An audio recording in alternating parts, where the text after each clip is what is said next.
Apple time, if we could all take our seats and please be quiet. Hello. Good morning. Or afternoon. What is this, evening? Good evening. Yeah.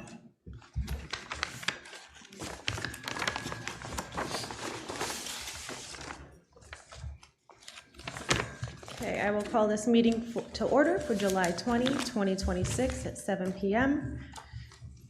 Hi, Jamie. Mark, how you doing? I'm well. Mark, let's all stand for the pledge.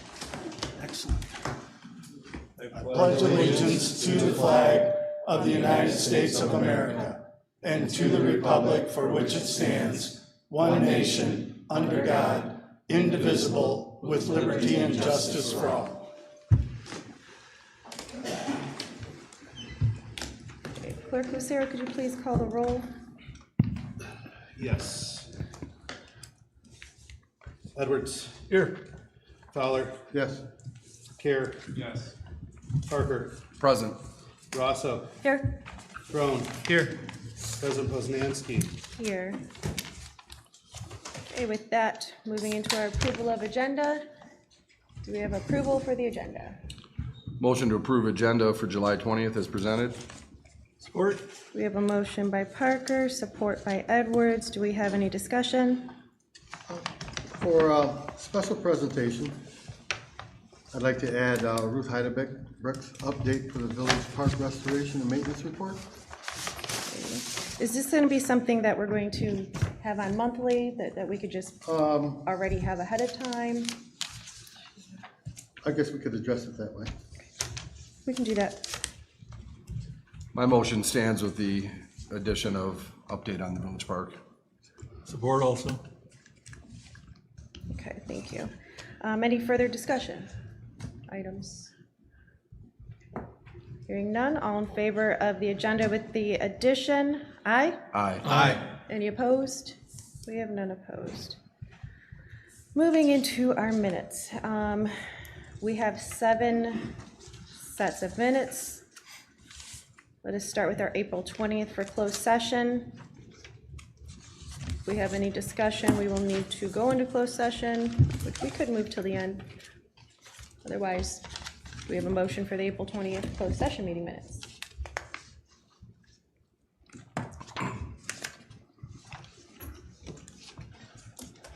Your concerns?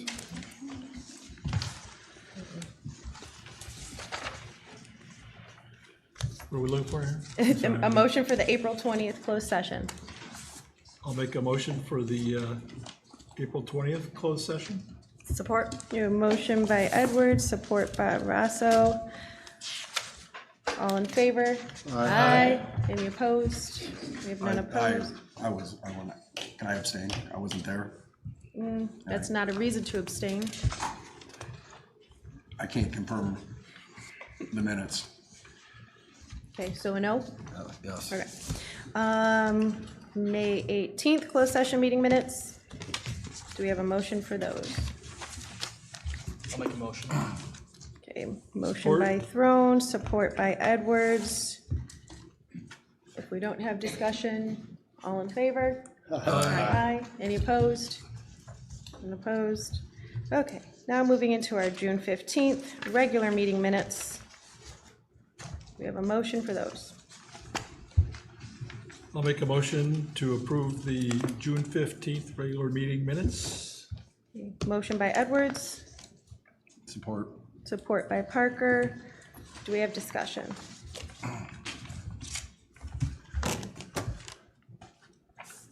Hearing none, all in favor of the June 15th meeting minutes? Aye?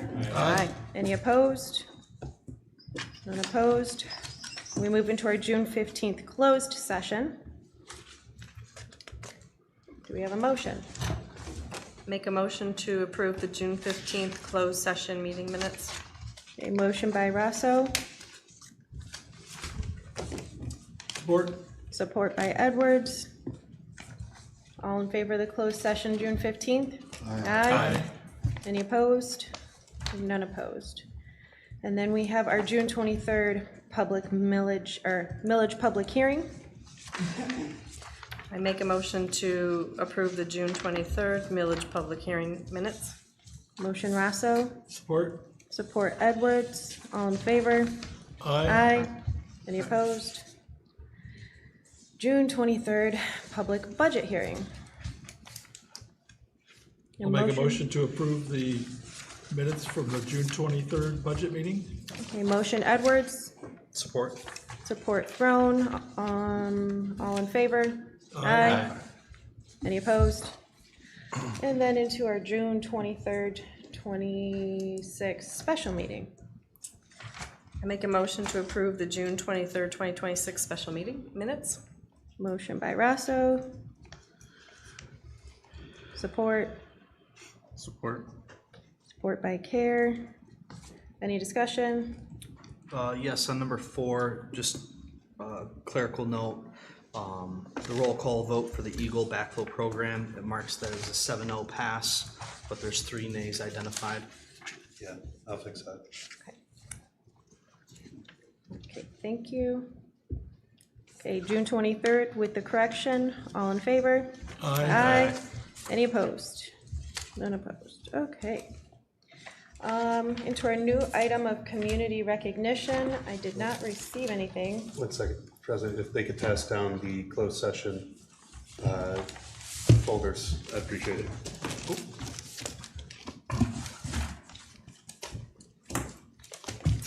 So then moving into our approval of bills. We do have the bills in the amount of $99,154.41 and $226,295.99. Do we have a motion to get us started? I'll make a motion to approve the bills as stated. A motion by Edwards, Support. support by Care. Do we have any discussion? Biotech agronomics, $30,000. That would be ale, I assume, at a wastewater. The hallway. Removing of the Okay. waste. Gotcha. Thank you. How about NCL of Wisconsin for 2,800? That one I'm not as familiar with. That's Al also. Lab chemicals and such. Okay, thank you. Question I had was in regards to, under the tree board, the Davy Tree Expert Company tree surgery, 25,000, just, what was that in regards They had to? a whole invoice of items that needed to be done with the trees after getting their whole assessment, starting to work on that. Okay. Anything else? Okay, we had a motion by Edwards, support by Care. Clerk Lucero, could you please call the roll for the bills?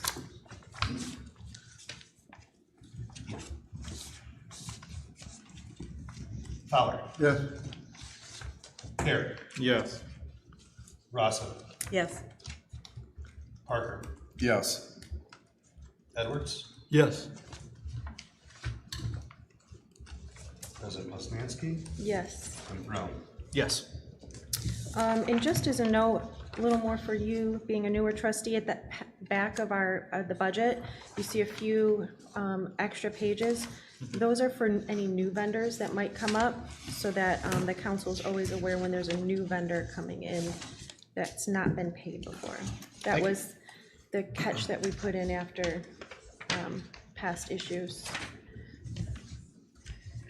And into our special presentations with our DDA.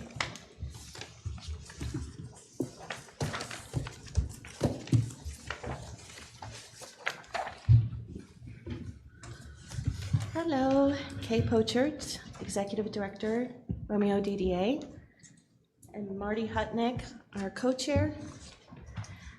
I delivered everybody a packet of our impact report for mid-year 2026, and so we'll just go through and highlight a few of the highlights that so far this year.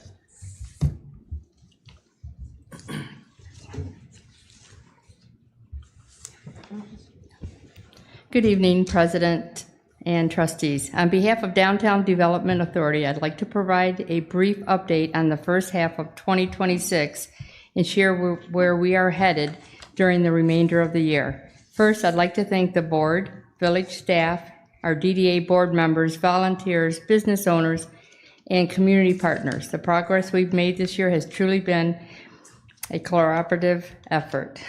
Our focus continues to be simple: build a stronger downtown that attracts investment, support local businesses, and create a place for our residents where we are proud to call home. As outlined in our 2026 midterm impact report, our strategy centers on making downtown Romeo a more frequent destination while creating a connected downtown ecosystem that supports long-term economic vitality. One of our biggest accomplishments this year has been laying the groundwork for future investment. If you'd want to turn to page 7, the first few pages are kind of our standard pages for community development. Starting on page 7, rather than just waiting for opportunity to come to us, we have decided to build a strong foundation and be shovel ready for when opportunities investors come along. We are calling it Romeo Ready. This includes advancing the multimodal streetscape project, phase 1 of our wayfinding signage program, our placemaking improvement plan, the Village Park Playscape, and several additional infrastructure projects that position Romeo to compete for significant grant funding in the coming years.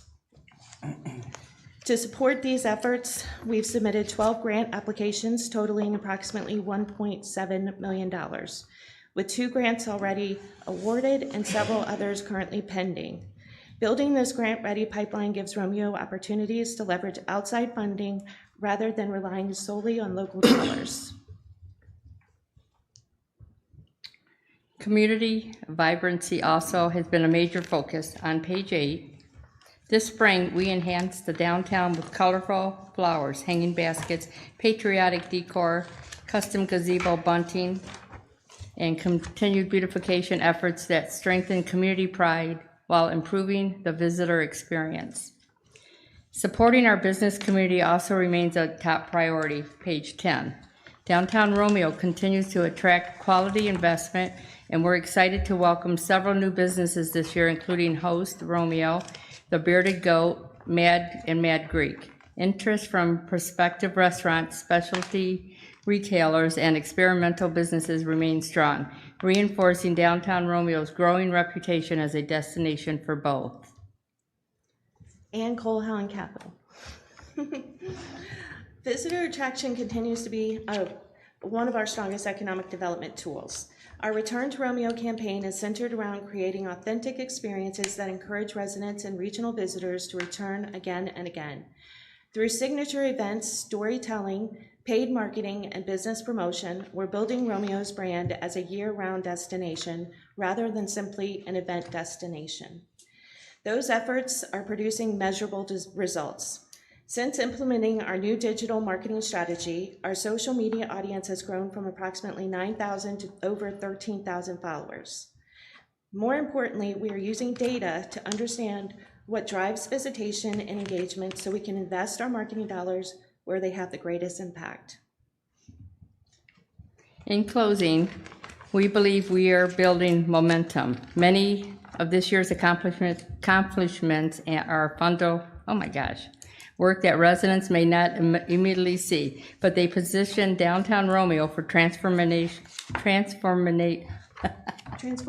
Yes, investment over the next several years. Every grant application, every partnership, every new business, and every improvement contributes to a stronger tax base, a healthier downtown economy, and an even better quality of life for our residents. Thank you again for your continued partnership and support. We look forward to working together as we continue building the next chapter of downtown Romeo. And that's what we have. Any questions? I have one. Yes. The grants that you applied for, are they specific to the downtown area? They have to stay within that realm? Yes, that's the work that we do. Now, I will elaborate on that. Some of the grants that I am applying for are not necessarily for infrastructure the DDA is responsible for. I am applying on the village's behalf. So like the streetscape project, I'll be spending significant time trying to raise the funds for that project, although the sidewalks aren't my responsibility. But it's our work, it helps our economy, it helps our downtown. And the play project with the apparatuses there in the village park, which you want to do, would there also be funding in it for security purposes, safety purposes? It's an all-inclusive grant, so whatever that takes is what they'll provide. So the safety mulch that's going around the playscape, that's included. Any barriers, any entrances are ADA compliant features of the park. All of that is included. So there will be specific egresses in and out. So basically a fence will end up going around the village park? Is that what you're saying? Well, the design as it stands today, we're accomplishing that through softscape. So what that means is Thank you. Yeah. native planting, keeping safety distances from the road, things like that. Entrances and exits, things to navigate the children. Yeah, because that specific area is surrounded by 4 paved roads on each side.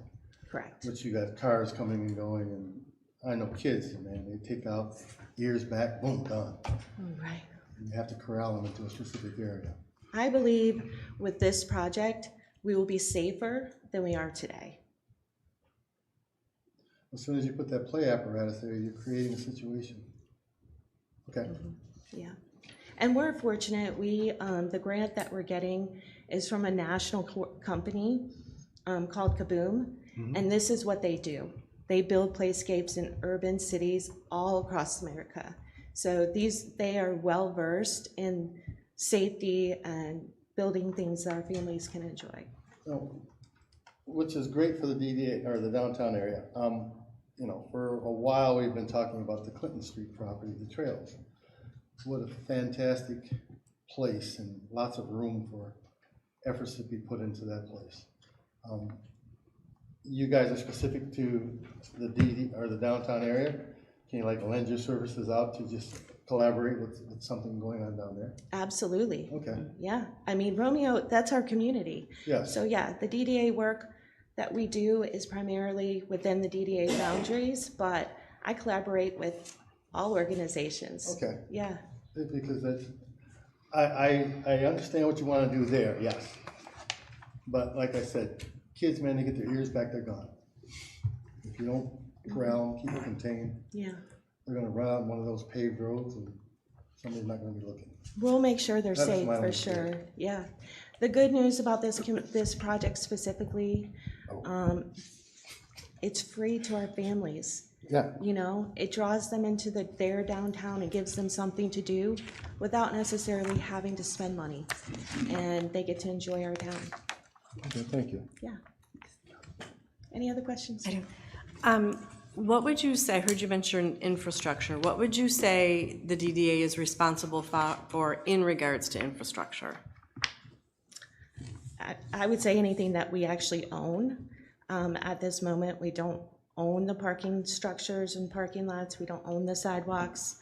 I think through our collaborative relationship that we have been willing to help come up with solutions. If that's writing grants to help fund maintenance, if it's working on a task force to come up with a solution, the DDA is there to help bridge that gap. Okay. Anything you know. Thank you. Thank you. And I wanna say thank you for your help with the Village Park Future. You're welcome. Okay, next, we have a park update. Ruth? Ruth, oh, I put you on the agenda. Oh, I thought that was a public comment. Well, you got more time. What? Come on. Oh, okay. You have more time this way. Someone switched me on. Yes. Ruth Heidebrecht, 354 Salem Drive South. I'm here to read the report that we sent to Trustee Zach Fowler as the Village Park Liaison. I'm pleased to provide the June-July progress report regarding the continued restoration and maintenance efforts taking place at the Village Park. Over the past month, several important improvements have been completed through the cooperative efforts of local businesses, community volunteers, and residents committed to preserving one of the village's treasured public spaces. Working with George Smith, president of the village tree board, he arranged to coordinate with Davies Tree Arborist to safely remove the park's dead Christmas tree, allowing the restoration project to move forward. They generously donated their time and efforts, and we thank them. An equally important milestone was restoring the park's new irrigation system and connecting the village water system. Local residents and business owner Matt Hune from Black Swan Landscaping generously donated both his labor and materials to repair several damaged sprinkler heads and bring the irrigation system back to operation. As a result, the park is once again on a regular watering schedule, providing the foundation necessary for the health of the park's trees, landscaping, and lawn. To replace the Christmas tree, Jason Arnott, owner of Earth Environments, and myself traveled to Cadillac, Michigan, to personally select a beautiful 7-foot Norway spruce that will serve as the village's community Christmas tree for years to come. The timing coincided with one of the hottest stretches of our summer, making daily watering critical. What followed became another example of how our community works together at its best. Special thanks are extended to Dave Pierce of Starkweather, Susan Kane, JP from Earth Environments, and Richard Corey, who generously donated water, time, and effort to ensure that the tree received daily watering and care it required during the extreme heat. Their commitment gave the care that it required during a troubled time.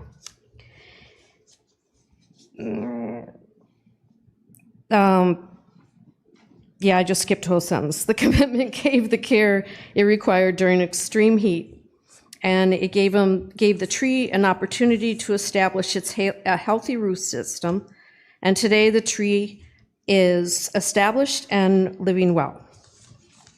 Earth Environments completed the installation of the new Norway spruce. Man, we have a lot of weird words tonight. Along with the premium soil amendments, root treatments, fresh mulch, and a decorative boulder containment walls for both of the surrounding pine tree areas alongside of our gazebo. The installation was completed the following morning and represents another significant milestone in the long-term restoration of the village park. The entire cost of this phase of the project was donated by myself, allowing these improvements to be completed at no cost to the village taxpayers.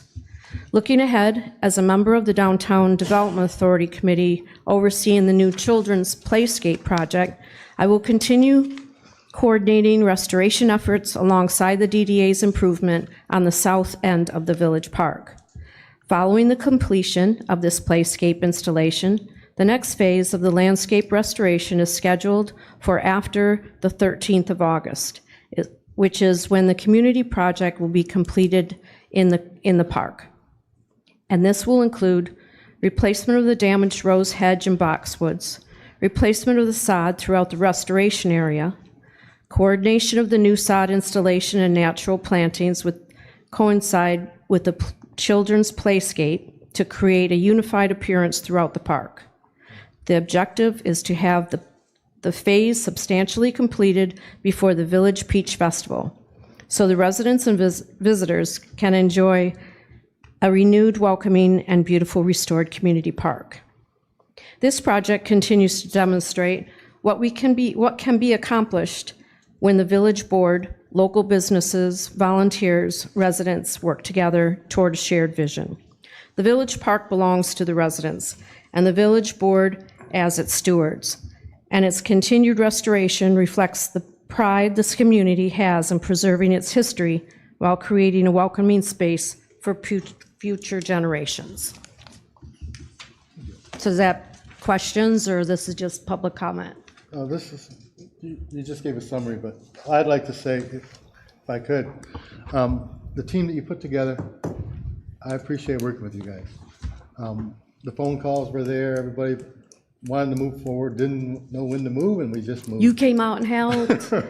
Everybody was, it was great. It was like, okay. Sounds fabulous. Do we have any questions? Oh, cut me off. I just would like to say thank you very much for everything that you've done to whip it into shape. That's just amazing, and everything you donated. Thank you very much. Thank you, Matt. Thank you. Any other questions? Oh, you're done. Thanks, Ruth. Moving on, we had no correspondence, and into public comment. We have public comment. Plenty of room.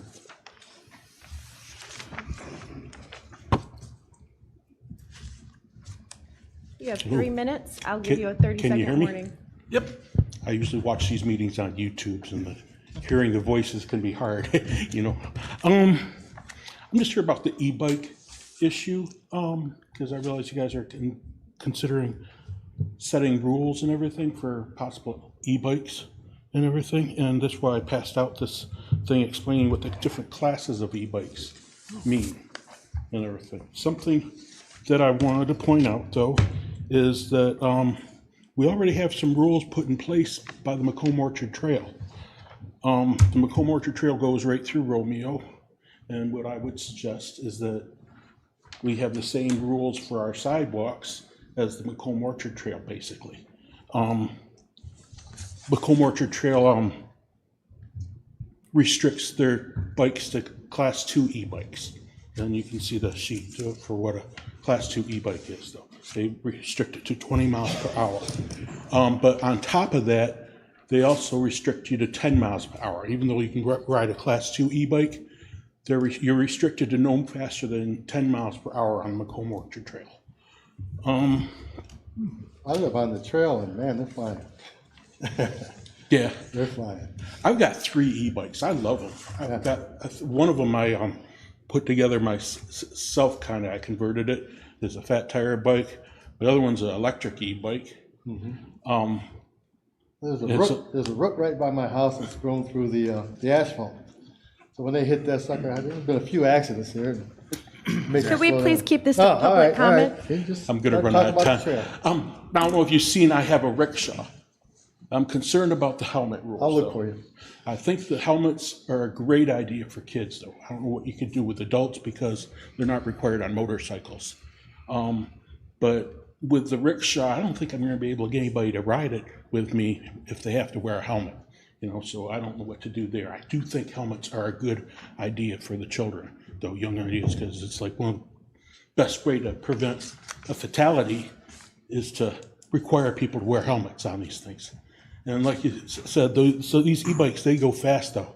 And if you hit your head going that fast, it's going to be worse than a broken arm or anything like that. You know, we're talking fatality. You have 30 seconds. The rules I would like to consider, I think pedestrians should always have the right of way and everything, but I think the streets are managed by traffic laws. I really think that these rules were just for the sidewalks. Downtown, maybe they shouldn't be allowed to ride on the bike on the sidewalks downtown, but just walk your bike. I know I've been taking my electric bike downtown, and it's great though. I don't have to park a car or anything. I just strap it to something, and I can get carry out from the China Kingdom easy, far easier than I can if I take a car. That is your 3 minutes. Okay, all right. Thank you, yes. President Bosanski, can you state your name for the record? Oh, I didn't do, my name's Mark Hoffman, H-O-F-M-A-N. I'm at 160 Benjamin Street. I apologize for taking up some of your time, Mark. Okay, any questions, anybody? Thank you for the Thank you information. for the information. Thank you, Mark.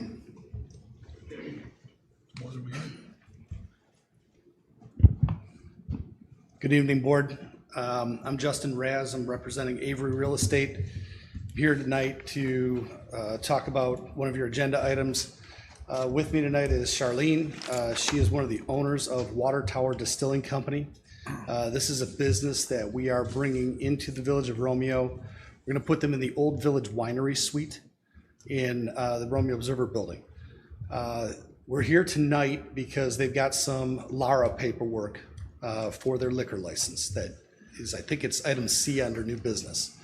I just wanted to let you know that we're here. If you have any questions during that topic, we'd be more than happy to answer them for you.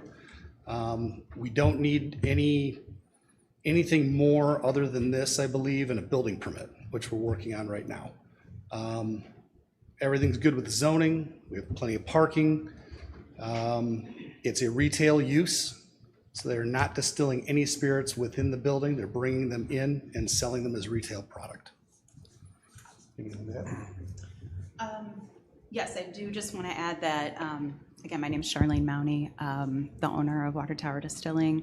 Our small distiller license allows us to have up to 6 tasting room licenses, so no additional liquor license are needed for this, this project. Thank you. You say you currently hold license for 6? Zach, this is public comment. Oh, I'm sorry. Okay.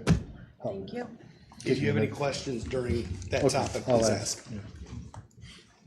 Thank you. Do we have any further public comment? Okay. We will move on into our officer reports. We'll start with our trustees. Trustee Parker.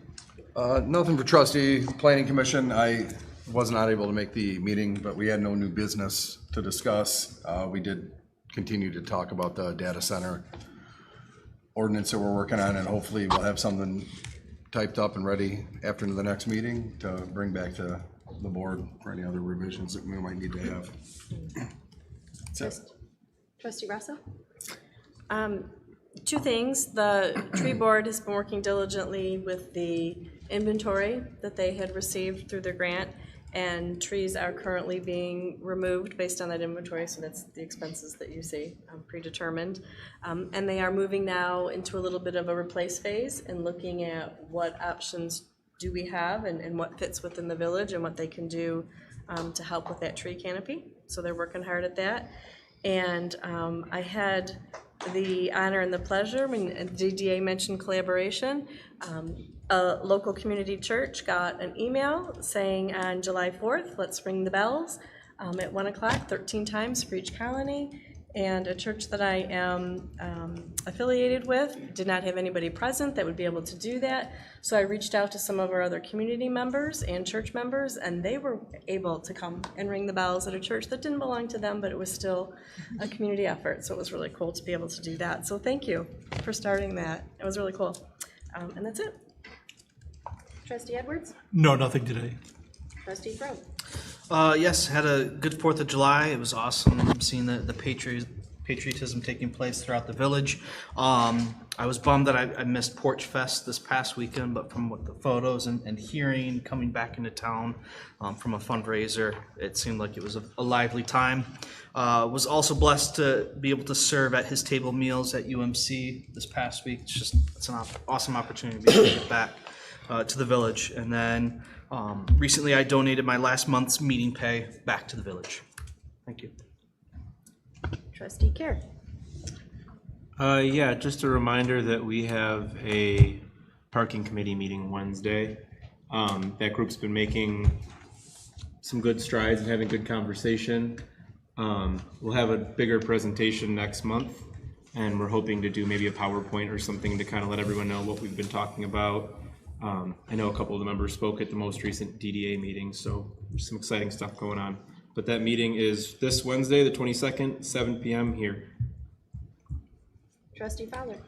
Yeah, again, I want to say thank you to the team that you put together. Okay, you guys, enjoyed working with you. And that's about it. Clerk Lucero? Yeah, so I was gone for last meeting, so I might be a little long, so I do apologize. I attended the clerks conference, that's why I was gone. I had it was a good time for knowledge sharing with peers, learning about some of the things that some of the solutions that they've come up with for some of the problems that we face. One of which is the cemetery and an ordinance surrounding that. I will be going to the cemetery conference with our Sexton Mitchell. I spoke with the cemetery board. None of them could attend, so I'm going in their stead. One of the people that are there is a topical expert on writing ordinances for the cemetery. And the reason why that's coming into play is we may have found a ton of sites. We might have a lot of sites that we might be able to offer to people. But we need to get the ordinance in place in order to move forward with that. So I need to speak with some of these people from the state level who are all going to be in the same place at the same time. So that'll be good. I also went to Mackinac for the policy conference. I went on my own dime to get in front of legislators to express the need for funding, not only for our streets, but for everything else that you know, villages are facing, they're coming up against. Everybody focuses on townships and cities, but we're kind of the forgotten child in the municipal structure. I had a lot of good conversations. Had a really good conversation with Senator Peters, and I'm looking forward to bringing them out to meet with the president and I and go through. They have some ideas for different funding options above and beyond what we applied through for their office, as well as some state senators who, funny enough, grew up in the area, have since moved to the north, but their heart's still here, so they want to help us. And then you know, just rocking along in the village office for now. We did just have Porch Fest. It did very, very well for the Rainbow Connection, and then we have coming up the Peach Fest, and just reminding people, you know, be vigilant. These times tend to get a little crazy, so make sure you guys are paying attention on the road, not only with the e-bikes, but also Peach Fest comes around and people are just walking everywhere, and you know, luckily no one's been hit, but doesn't mean it can't happen. So, other than that, I think I've covered everything. I'm hoping I covered everything. If not, I'll get back to you guys next month. Chief?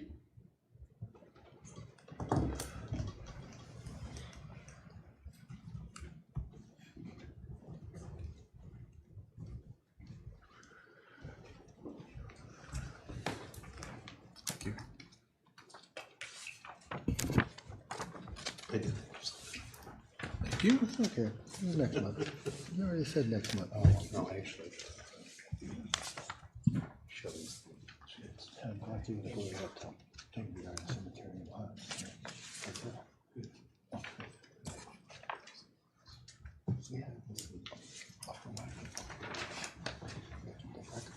Thanks, Chief.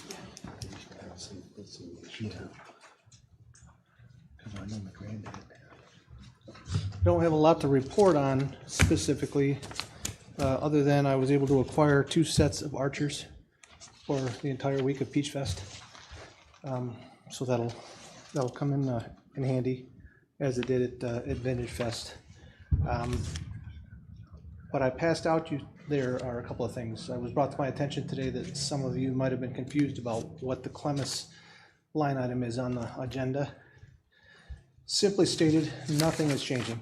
That's Clemis was initially an Oakland County platform run by Oakland County for Oakland County, and it expanded. It blew up its popularity.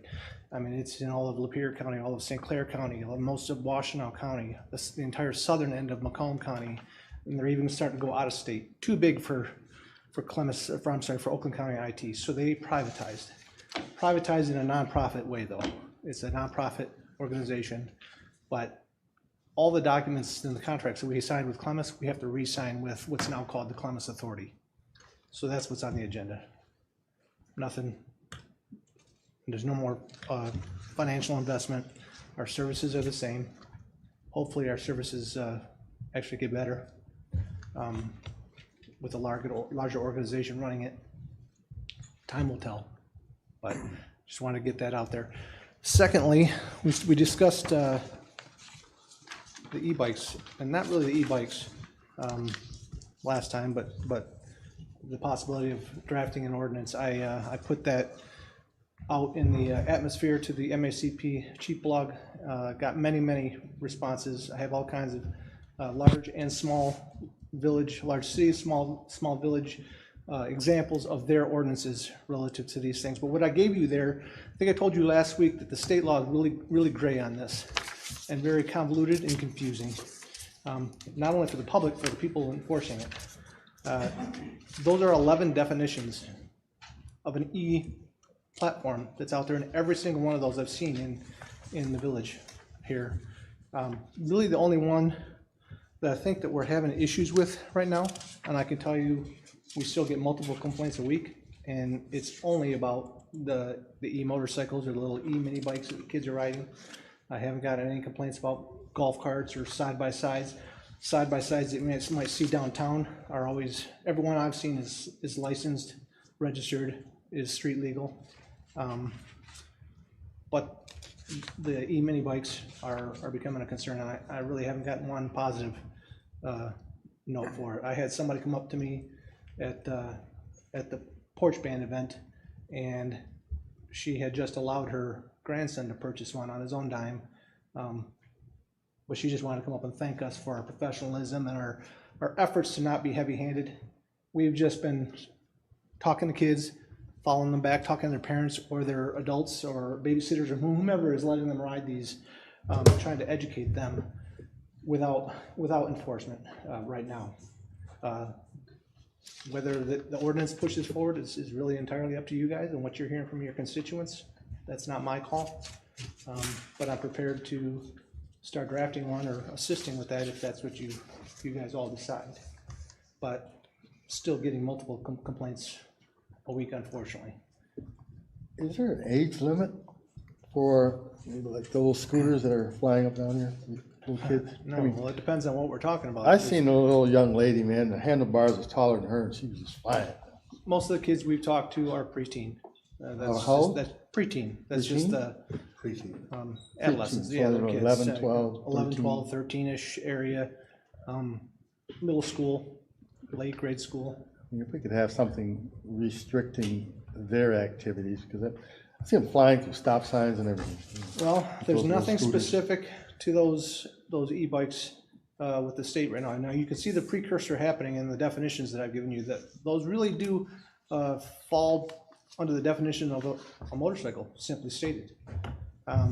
They also fall under the definition of most of the moped definition, except that a moped is identified and defined as something with an engine, not a battery. So there's some gray area there. Again, a lot of these laws are very gray.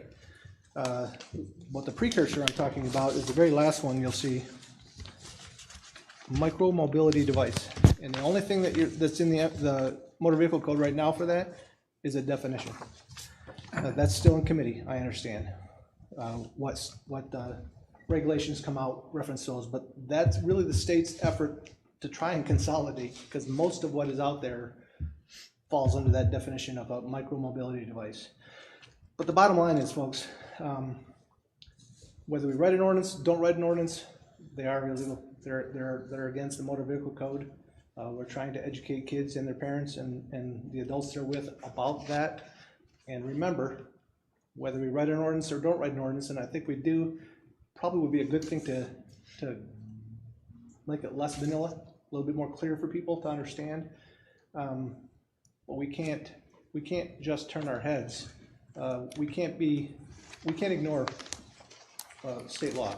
We can be more restrictive than state law if we choose to. We can just say they're not allowed, but we can't stick our head in the sand and say, you know what, here in Romeo, we're just going to let it happen. That's just opening the Pandora's box and potential trouble, because there are state laws that really do define them, and they're illegal to ride on the streets and really the sidewalks. I'm getting a lot of complaints about that lately. Is people that are on the sidewalks walking their dog, and people are flying by them on these e-mini bikes, and they're not wrong. So just putting it back in your lap, what you want me to do with it, that's on you, not me, your decision to make. I don't know what feedback you're getting from your constituents, but right now there are state laws on the statute that prohibit them on the roads and on the sidewalks. The most common thing I'm getting back from people is, well, then what do they do? I'm sorry, I don't know what to tell them, other than private property, take them up north, trails, things like that. They can't be on the roads and on the sidewalks. Somebody's gonna get hurt. Matter of fact, there's a lot of evidence showing up across the country right now of people getting charged with crimes, for allowing their kids to ride these things and their kids getting killed. One case out of California just happened where a kid ran into an old man who fell down his head and died a week later, and mom got charged. So it's not just us having this problem, it's everywhere. Thank you. Okay, Any thank you. questions? We'll be discussing it, I think, shortly. Okay. Yeah. Thank you for the information. Okay. Report for myself.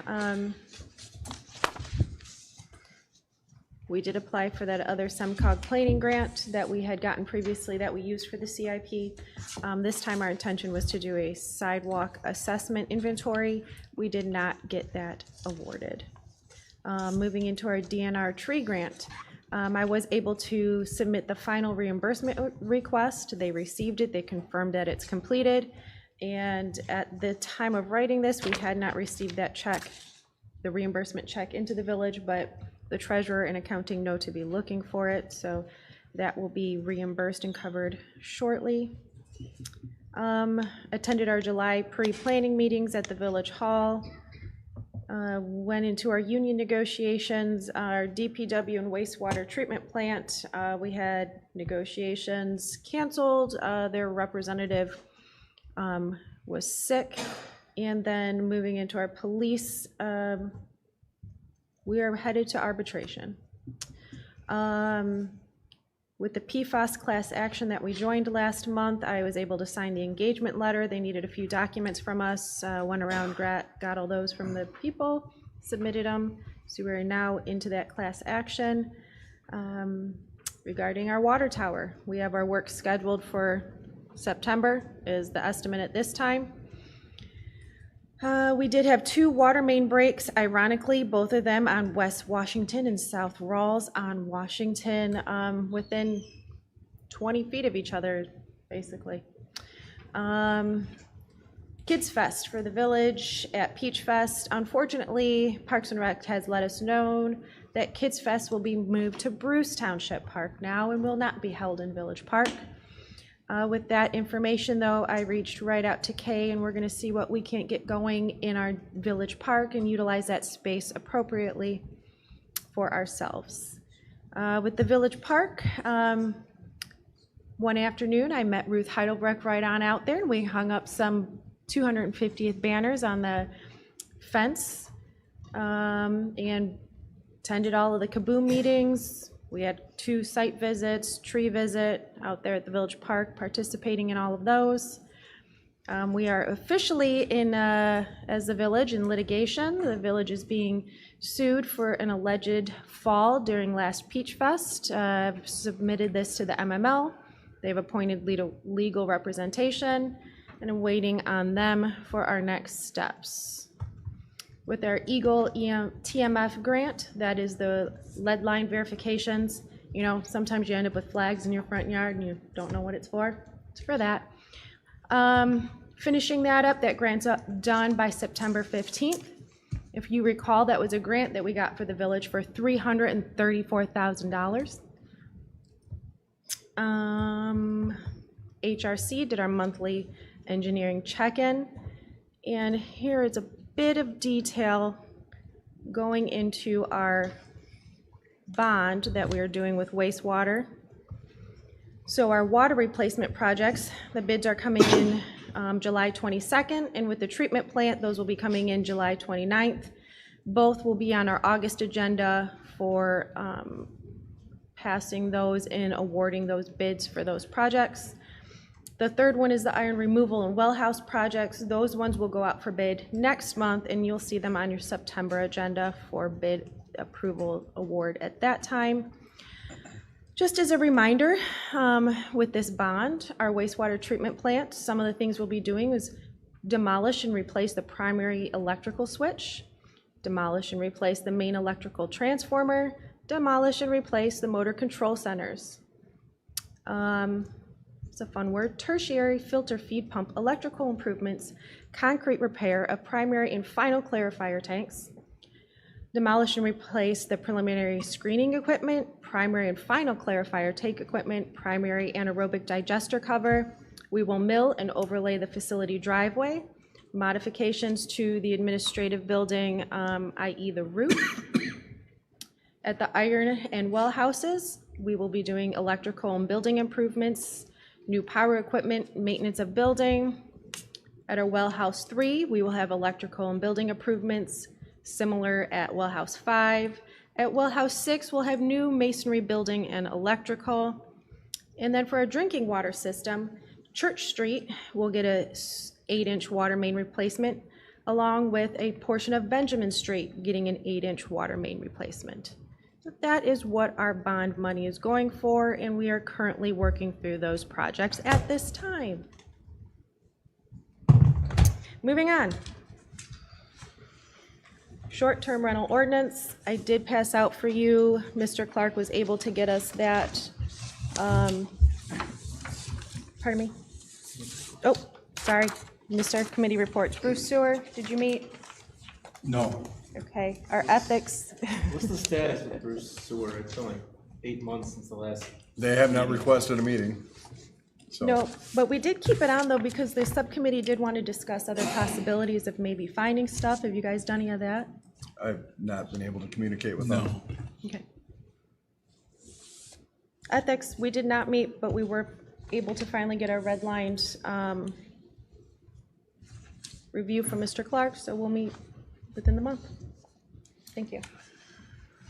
Okay, into our short-term rental ordinance, put into ordinance form. It's what you have in front of you. I didn't know, brought it still, even though we had it late, if we would like to table it till next month, prefer to still look it over, or if now that it's in form, you want to move ahead.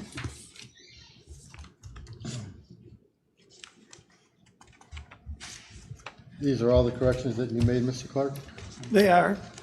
And there's one difference. I don't know, Ms. Poznansky, did you provide the memorandum to them as well? No, just. I have copies of all this. I apologize, it's late to it, but let me hand out the memorandum that went with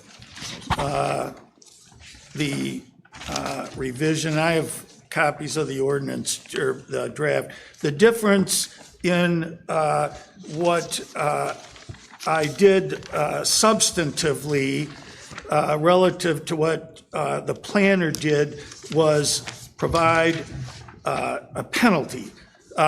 The structure, as she had set it up, I believe, provided for if somebody in the process felt aggrieved, that they would appeal to the village council, which I don't, you can structure it that way. I don't recommend it. I think I need one more, right? Two more. Two more, uh-oh. Well, they're coming. In Ms. Levier's version, she provided an appeal. If somebody was aggrieved in the process, that person, the applicant, homeowner, property owner, would have the right to appeal to the village council. I don't recommend that because if you're going to provide a penalty, the way I have this structured is the penalty, it would be a civil infraction.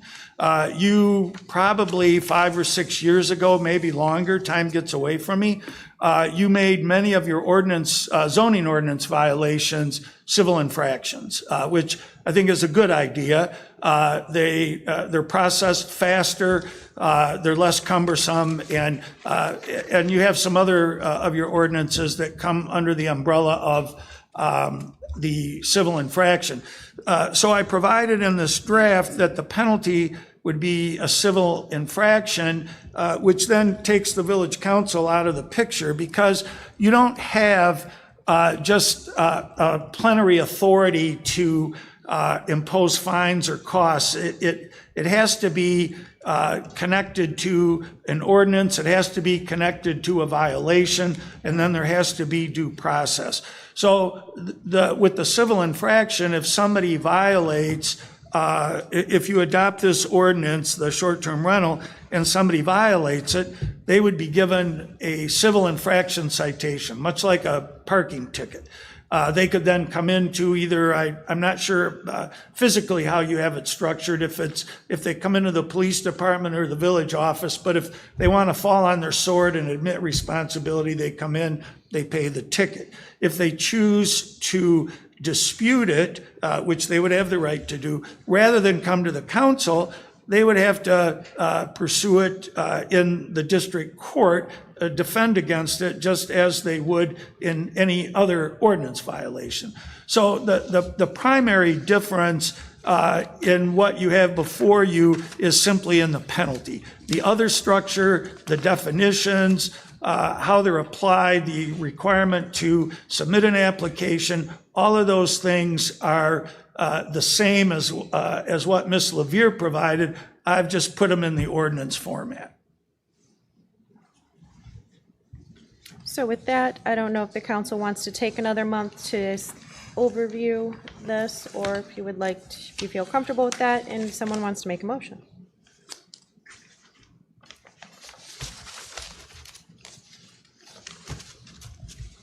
I haven't had a chance to go through it all. I mean, I trust Mr. Clark, but I would like a chance to go through this.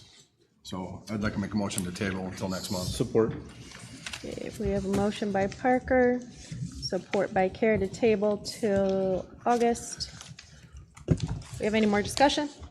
I have a question, and it might be a simple answer, or if we can have it for next month. It mentions they must comply with the International Property Management or Maintenance Code. Where do we find that? Is that something we can see, or do we have that? I mean, there is a large book in the village office.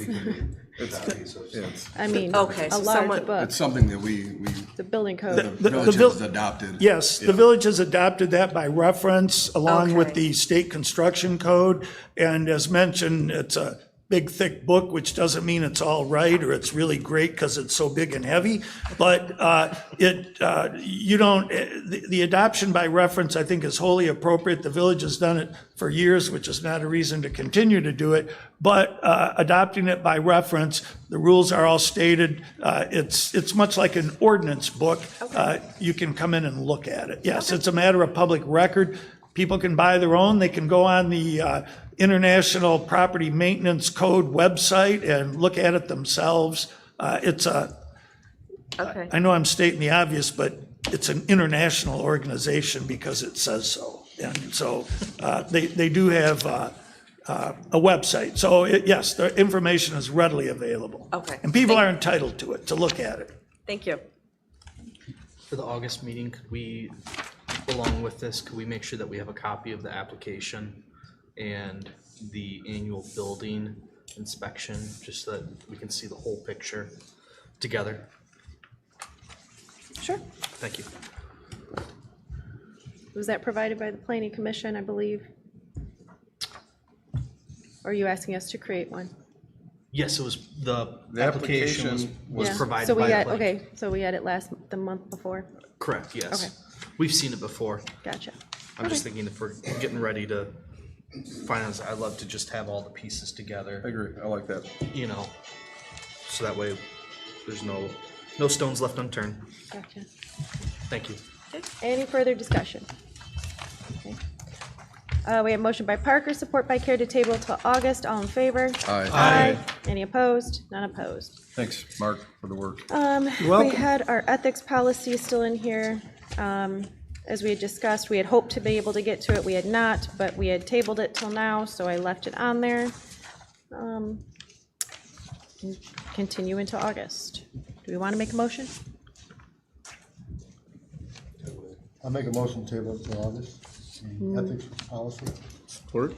We have a motion by Fowler, support by Care to table till August. All in favor? Aye. Okay. Any opposed? Thank you. We have our purchasing policy update. Trustee Rosso was able to pass this on to me, made sure all of the edits, highlights, and cross-through. You have the table, you have the floor. I mean, yeah, we went through it per the recommendation of the board, and this is what we finalized. I think it's at a point we can get it to Mark to, I guess, tidy it up and do his ordinance policy magic and bring it back in a clean form and So hopefully. it was kind of just compressed. A lot of the same information is there. I think the yellow was anything that was changes, and it could have just been grammatical or adding a word or two. The stuff crossed off is mostly duplicates. But it was just put in a more simplified order. So you're gonna have legal review this and then give us a clean copy, is that what I heard? I think that'd be the smart thing to do at this point. Okay. I think the only question I have with this, and I talked about it a little bit last time, was under the threshold guidelines, we have the identified ranges of numbers, but the language underneath defining that doesn't match 100%. It's close, and so I just don't know if that adds gray area or potential stumbles if there were to be a discrepancy in the usage of the purchase policy. If I'm just overcomplicating it, let me know, and tell me why so I can understand, but just from when I'm reading this, just to keep it simple, looking at the $300 or the $300 to $29.99, Yeah. it says purchases of less than $3,000.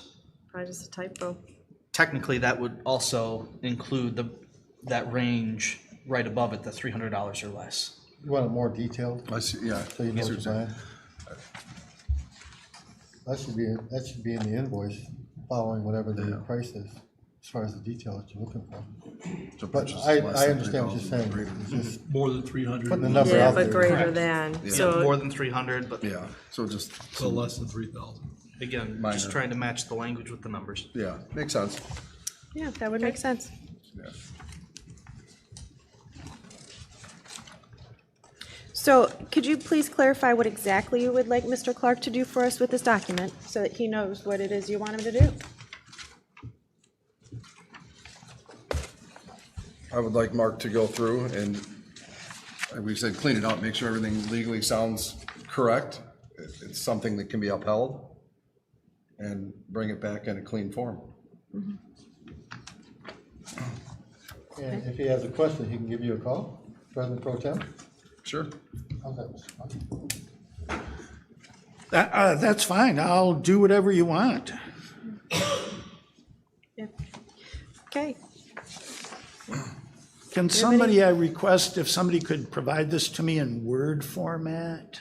Is that possible? well, I provided it to Shelley, I can. so I'm sure Shelley then can, Okay, just, In a workable document? Yep. yeah, 'cause that's what, I was able to get it to Shelley in a Word format, Yeah. so she was able to make the Yeah. edits and such. Now, so I'm technologically challenged, and so if I could work off that format, if I have suggestions, I will appreciate it. yeah, absolutely. Thank you. Okay, so plan to see this back in August? Okay. Does anybody want to make a motion? I'll make a motion. Okay,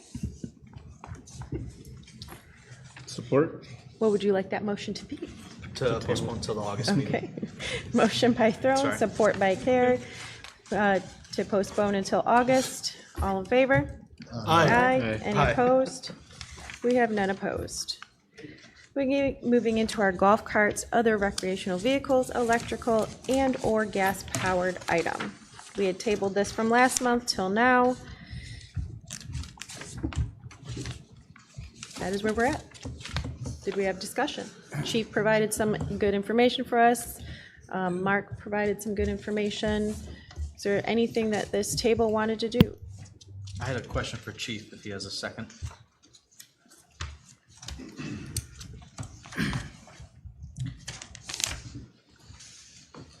you mentioned getting some feedback from other cities to villages, not looking for an elaborate, feedback from that, but from your take, how has been the consensus trying to approach it? I would like to see something simplified. I have ordinances that are 15 pages down to 4. I mean, so it's running the gamut. But being able to take sections of those ordinances out and adopt them to Romeo, but simplify it, certainly simplify the state statutes, because I think people are buying these things thinking that they're okay. I've talked to parents who did their due diligence and thought it was okay, and it's not. And that's unfortunate. Like I said, you can see the precursor in the last definition, that the state maybe on some level understands that, and they're trying to consolidate and bring many of these devices under one definition, but there's no law on it yet. It's, like I said, it's what I was told is it's still in committee. They're working on it, but most communities have an ordinance specific to these, whether it's long or short. Most of them have one now. I don't really think there's any way of avoiding it. I mean, they're coming out so fast and furious. They're coming out faster than they can define them. Yeah, I mean, I'd like to work towards an ordinance to address it. If you can pass some of that information along, some of the sample ordinances that you had. Sure. I know Trustee Throne and I tried to sit down and kind of work towards it a little bit. So I'd be happy to try to do that. Maybe if you have some recommendations along with some of the sample ones that you like. I'll get it to you. We should move that along. I think we're still in a gathering of information mode. Yeah, I mean, there's already ordinances on the book for other areas. We gotta, see what's applicable to us in our, the landscape that we have, but we gotta get something going. And if you're stating there's stuff already at the state level that says this certain class cannot be on the sidewalk, we already then have jurisdiction to enforce that, I'm assuming then, correct? Yeah, we have in jurisdiction to enforce it all. I've just chosen at this point to make this an educational endeavor. Yeah. A lot of these people are put in a spot. This is really kind of the first summer where these things have, and it should be stated, these kids aren't out there causing any trouble. They're not trying to, it's not like a gang of kids out there. They're doing what they thought was okay, but unfortunately I'm getting a lot of complaints, and somebody's gonna unfortunately get hurt or killed. These things are little, and they're below the eyesight of cars, and I get a number of them a week now. Had one walk into the front desk tonight before this meeting. This person happened to be from Bruce Township, but same issue. But sadly, the state statutes are just so confusing to people. They're confusing to me. I mean, I read them all. I'm getting all these definitions, and I'm getting a headache doing it. Because one statute seems to contradict another, and it's no wonder parents are confused. Could we get what we do know for sure, very basic, these are the facts, post out on social media so we can at least start educating that way about what is allowed and isn't on the sidewalk, and the very basic that we do know for sure. Sure. And then we can share that and push that out between the two offices. Okay. Chief, in the sample ordinances you've reviewed, typically ordinances have a penalty or punishment provision. Is there a consensus in these various local ordinances about who bears the responsibility? It's typically parents. These are kids and that would be the same, well, like I said, we have not enforced this once. This has been an educational endeavor, but it's been my experience in 37 years that only goes so far. Yeah. A lot of people are appreciative of it, and they then obey the law, but there's always going to be a couple that will push that envelope. They put money out for it. They're going to see what they can get away with, and at what point it's going to be enforced before they stop. And I don't anticipate they'll be any different here. Okay. I mean, you can't take an 8-year-old or a 10-year-old off to Macomb County Jail. A lot of these statutes want them to obey. The ones that are allowed to be on it, like e-bikes, want them to obey state traffic regulations. Mm-hmm. Well, how does a 12, 13-year-old know what Right. traffic regulations are? They haven't been to school. Right. That's what I'm Mopeds saying. at least have an age limit. You can't get a moped license until you're 15, and you gotta take a class for it, so you have some knowledge. But all these other ones are, like I said the last time, it's the Wild West. Yeah. And how can you hold a 12-year-old accountable for something that they had no idea what they weren't supposed to do? But you have a conversation with the parents, and it's worded in the statute that the parent can be held accountable. And that's what a lot of communities that have responded to me have done. With this, I know we also have on there the golf carts and stuff. I was reading through the state, like you were saying, they had some pretty good restrictions and guidelines for that. I don't know if that's something else we can get and discuss and just kind of tackle this all together. It'll probably be 2 separate sections, but. I had a thought while you were talking, Chief. We have the school resource officers. Once it's back to school time, would that be something that they could do a parent education night or somehow tie it into that resource officer in the school? Would that kind of be an appropriate way to help bridge and inform? I could talk to them about it.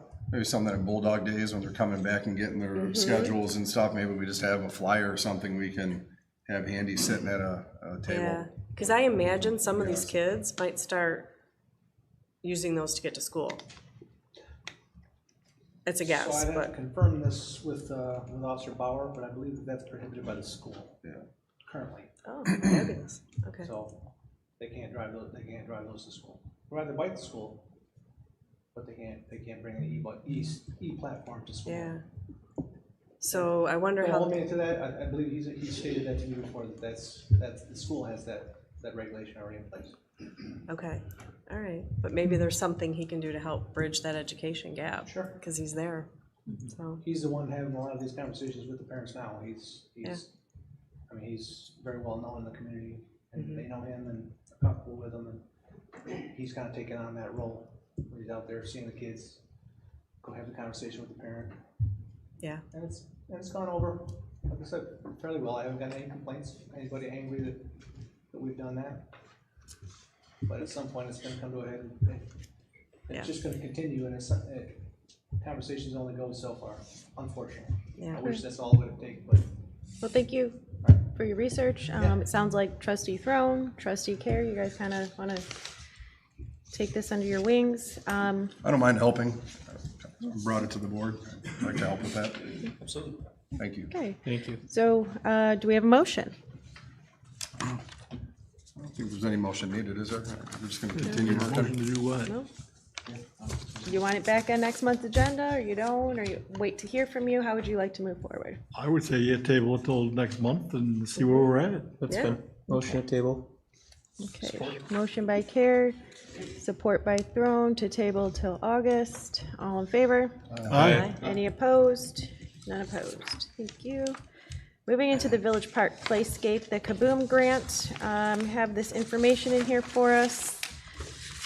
Do we have any questions? There is a volunteer sign up coming out. We are doing what, August 13, 14, 15? 11, 12, 13. Anybody who'd like to come out and help, sign up. It's about 9 to 3 each day, different tasks each day. These are going to be the items that will be installed. Is there any afternoon times available for volunteering? Okay. Yep. So it's like a little house you can climb in. I was trying to decipher from the pictures. The pictures, that's a house you can like climb in and go through? Yes, it's gonna be, it's kind of like a little mini farm stand is kind of what that is. Okay. And then Small there's a slide. Okay, I'm sorry, go ahead. Yep, some small slides, some interactive items. And then there's the tractor. And that's a climb on Yep. kind of thing? Okay. And then what's the little thing the boy is standing by? There's some different items. Look at the last page, there's different large musical items. Yeah, kettle drum. Is it, no, the tall skinny, that's Belle's sort of. Yeah, there's just Oh, yeah. different interactive, Okay. hands-on. The green circles are the spacings between other things are there? Yeah, you do need to have some safety fall zones, so you have to have a certain amount of space between everything. Honestly, from this picture, that's hard to, I think those are trees. That's where we're putting the items between trees. And the gazebo would be where? And In is front of it it? a rubber ground or is it mulch? You're back again. Believe we're moving into safety mulch. It's easier to continue to maintain, replace, that sort of thing.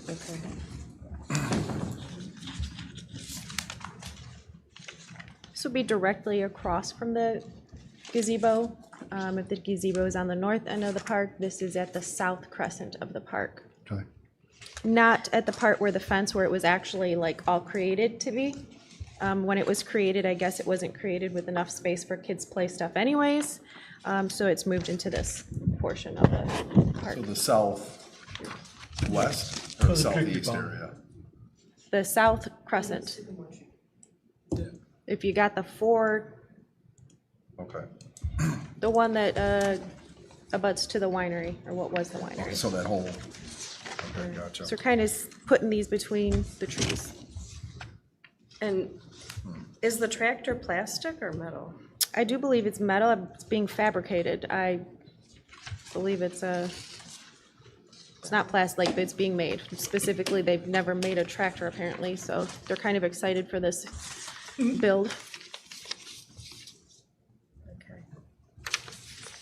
It was a bit of a nod to Romeo and the Ford plant and building tractors and yeah. So that was a little bit for more information, and look for sign up for volunteer. Sign up where? It's going to be online. Online? There will be an online form that will On the push Romeo out. Village website? We'll push out probably more through the DDA. I can share it, but I think that's more of like the hub. Okay. So does this require a motion or anything? No, just information. Okay. Looks great. Awesome. Into our business, our Clemis resolution, Chief gave us a bit more information for context. Put in here, it's a whole contract, just needed us to sign it, or rather a resolution. Do we have any discussion or questions? I'm, Chief, I see Oakland County and these charter townships in Oakland County. I don't see anything that says Macomb County. We're a Macomb County community. I know you mentioned earlier, southern Macomb County. They're in Warren. Warren? Oh, okay. What's your question? I said, I see everything says Oakland County, these other entities here, Bloomfield Hills, White Lake. Well, that's because I don't know what you're reading as far as the wording. I can tell you those two agencies or communities, have a board member that is sitting on the board. The chief in White Lake, the chief in Bloomfield Township. But I can tell you that, well, you know how I feel about consolidated dispatches. But there are two in Macomb County. One that's run by the sheriff's office, and one called Sarisa, which is not several, I think there are like 5 southern Macomb County agencies. They're on Clemis. Okay.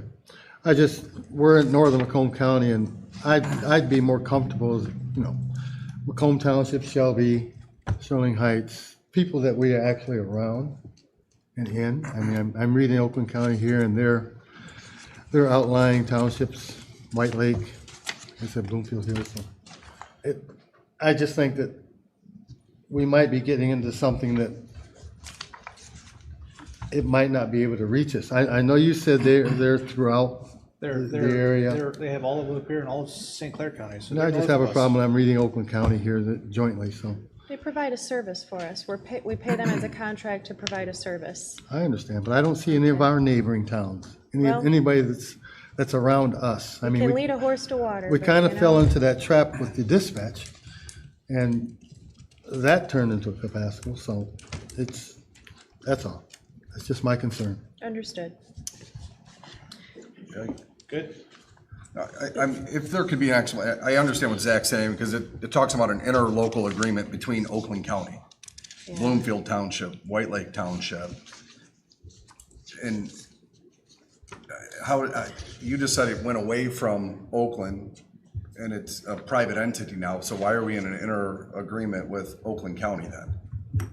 I don't have a legal explanation for that. I don't know if Mr. Clark does. Yeah. Well, you're allowed to enter into these interlocal agreements with authorities to provide services. So I don't have a concern about the legality of this, about the village's ability to participate in this Clemis authority. I think the village has the legal ability to do it. The question, which is not part of my bailiwick, seems to be more of a, and I don't mean picking sides, but it seems to be more of a political orientation. How come there aren't more local Macomb County communities involved in this? And whether they are or they are not doesn't affect the validity of the authority nor the village's ability to participate in the authority. So the geography of it, as Ms. Poznansky said, it's providing a service, and the village has the ability to enter into and become part of the service and receive the service. If I could, the last time you guys discussed this, the reason why you're entering into an agreement with Oakland is because Oakland owned it. And to answer Zach's question, Utica, and I mean, that's a direct neighbor of ours. They're in, they utilize it, Warren does. I'm looking at a list that's probably over 200, but I mean, they have 10 counties across the state as well. I can get you the list if you'd like, or the link to the list. Well, I mean, if I had seen something like that, what you're just mentioning, I wouldn't be The largest cities and townships in the state utilize Clemis. So Ann Arbor, Birmingham, Bloomfield Township, Dearborn, Highland Park, Huntington Woods, Plymouth, Pontiac, Port Huron, Rochester, Romulus, Troy, Ypsilanti. And the more that use it, actually, the more beneficial the software is, the more that join in and use it. It's the whole. Yeah, that was one of the big benefits. They have 260 agencies, and they're expanding outside the state that will have access to their data. So if we're doing a criminal investigation on a particular individual and we run them through the system, there's much more likelihood that we'll get some contacts from agencies that have had a contact with that person. And all of their, and ours, is what we agreed to. All of that data is immediately accessible. I can get a copy of Troy's report. They can get a copy of ours to enhance an investigation. That was one of the sellers when I brought this to you initially, was the 260 agencies data that we have access to that we did not before. We had access to one. We had access to ours, which doesn't do a whole heck of a lot for us. So that was kind of my question. It's only listing Oakland County, Bloomfield, and what was the other one? White Lake. There's K-Pac, Dryden. On there, but what I have in front of me, it talks about the inter agreement that we're entering into. It only lists, let me get back to it, like I said, Oakland County, Bloomfield Township, White Lake Township. Yeah, It's the only ones that I see listed. The next line is and other participating agencies. So I mean, it's under that. Why specifically are those three? Because I thought we were entering into an agreement with outside the county, is how you explained it, that the county got too big for them. So they went to a private nonprofit. The management of Clemens got too big for Oakland County IT, who was running Clemens, who developed Clemens. But it's gotten too big. And now they privatized a nonprofit, a company. They're not making money on it, but they have developed the Clemens Authority. That's their only job. It's just managing and keeping up with Clemens and dealing with people like me who have issues and got a call and have to get service tickets and.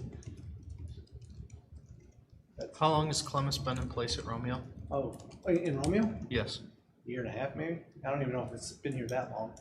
Zach, it's I was at West Bloomfield for 32 years, and it was there almost my entire 32. It changed names a couple of times, but it was there my entire career there.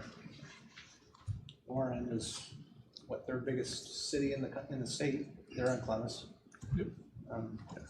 So we get a lot of data from, or access to it from Columbus. Plus the platform is, the e-citations, e-logs, e-impounds, all the e-everything that we were on none of it when I came in. They were still writing traffic tickets, but frankly, I didn't know was legal anymore. But all that is through Columbus as well. Can this contract reflect some of the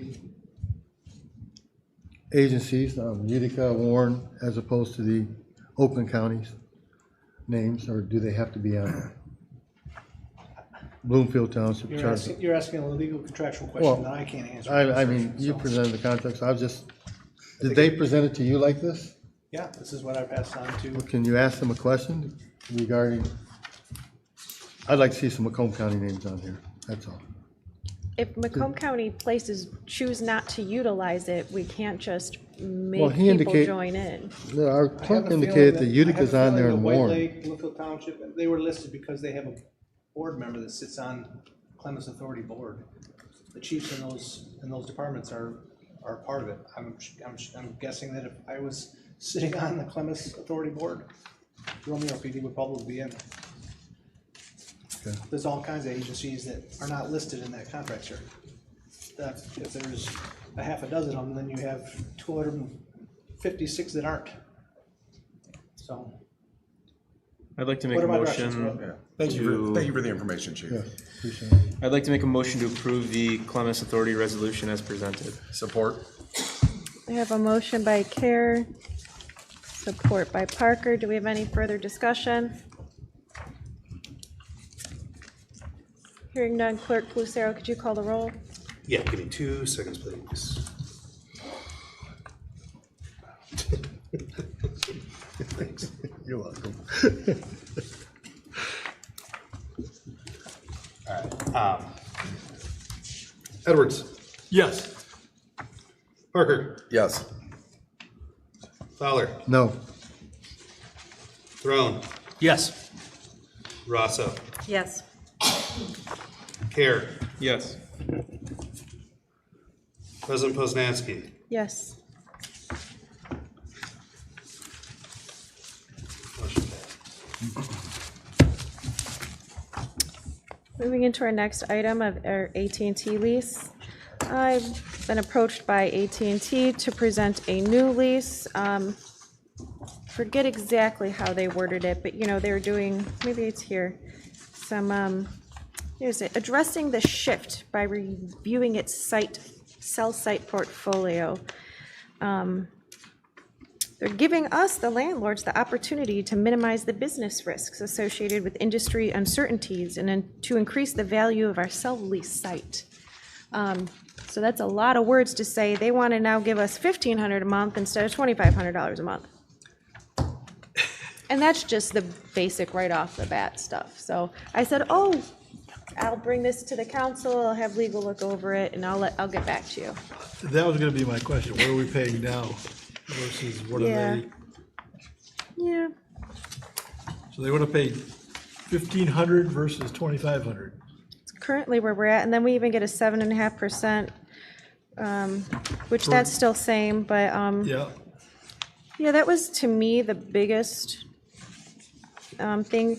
What it is, they do want to do some upgrades to the site, so they want to invest in it.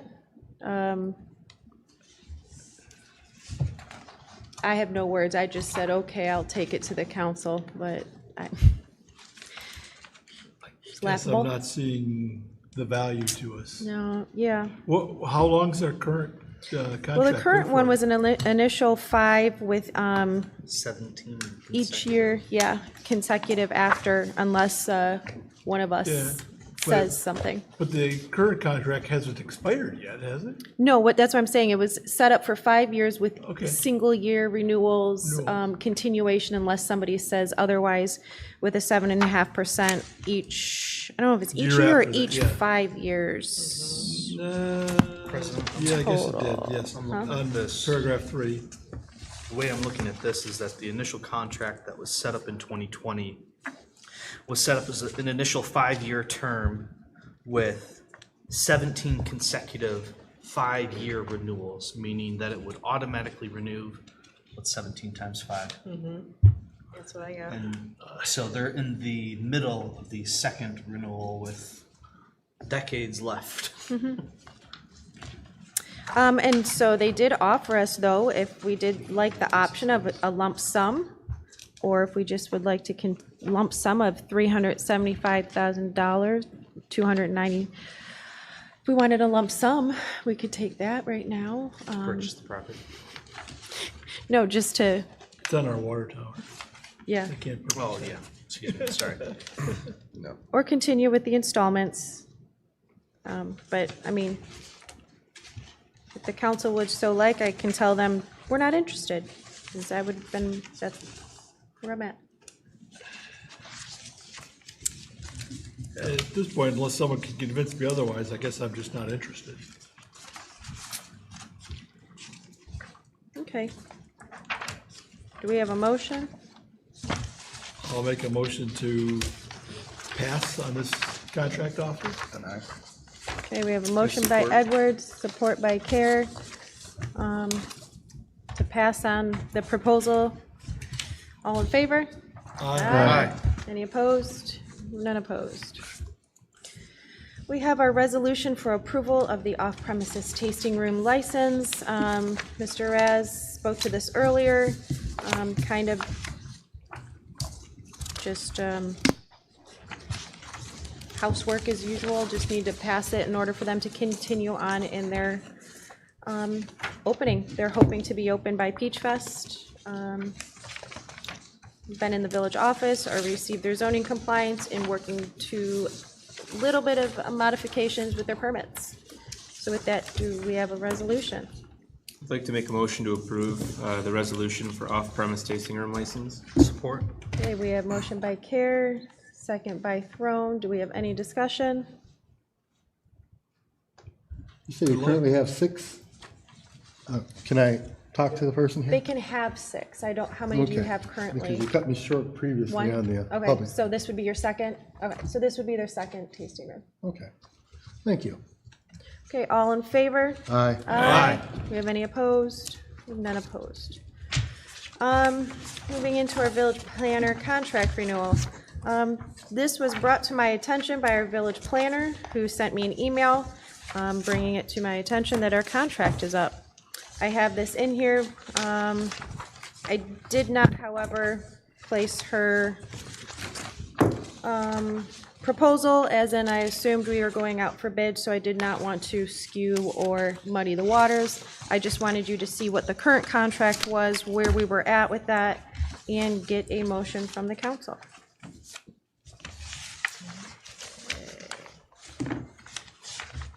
I'll make a motion to go out for bid for the village planner contract.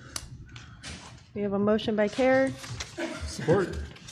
second by Edwards. Do we have any further discussion? I will say it seems like she's done a great job, but still gotta go out for bid. Yep. Okay, She won the last time, so. with that, all in favor of RFP for village planner? Aye. Aye. Any opposed? We have none opposed. Moving into a bit of a discussion, we have our parking space sponsorship discussion. I would ask if the council would allow, Daniel. I'm sorry, I'm totally blank, because that's not what I generally call you, Dan. So Dan could join in our conversation. This is, come to the podium. This is his idea, his proposal, taking our village parking spaces and trying to win-win. The village gets to make money for the care and the maintenance, while people get to showcase businesses and promotions. Okay, so should I explain the idea for people who don't know? Okay,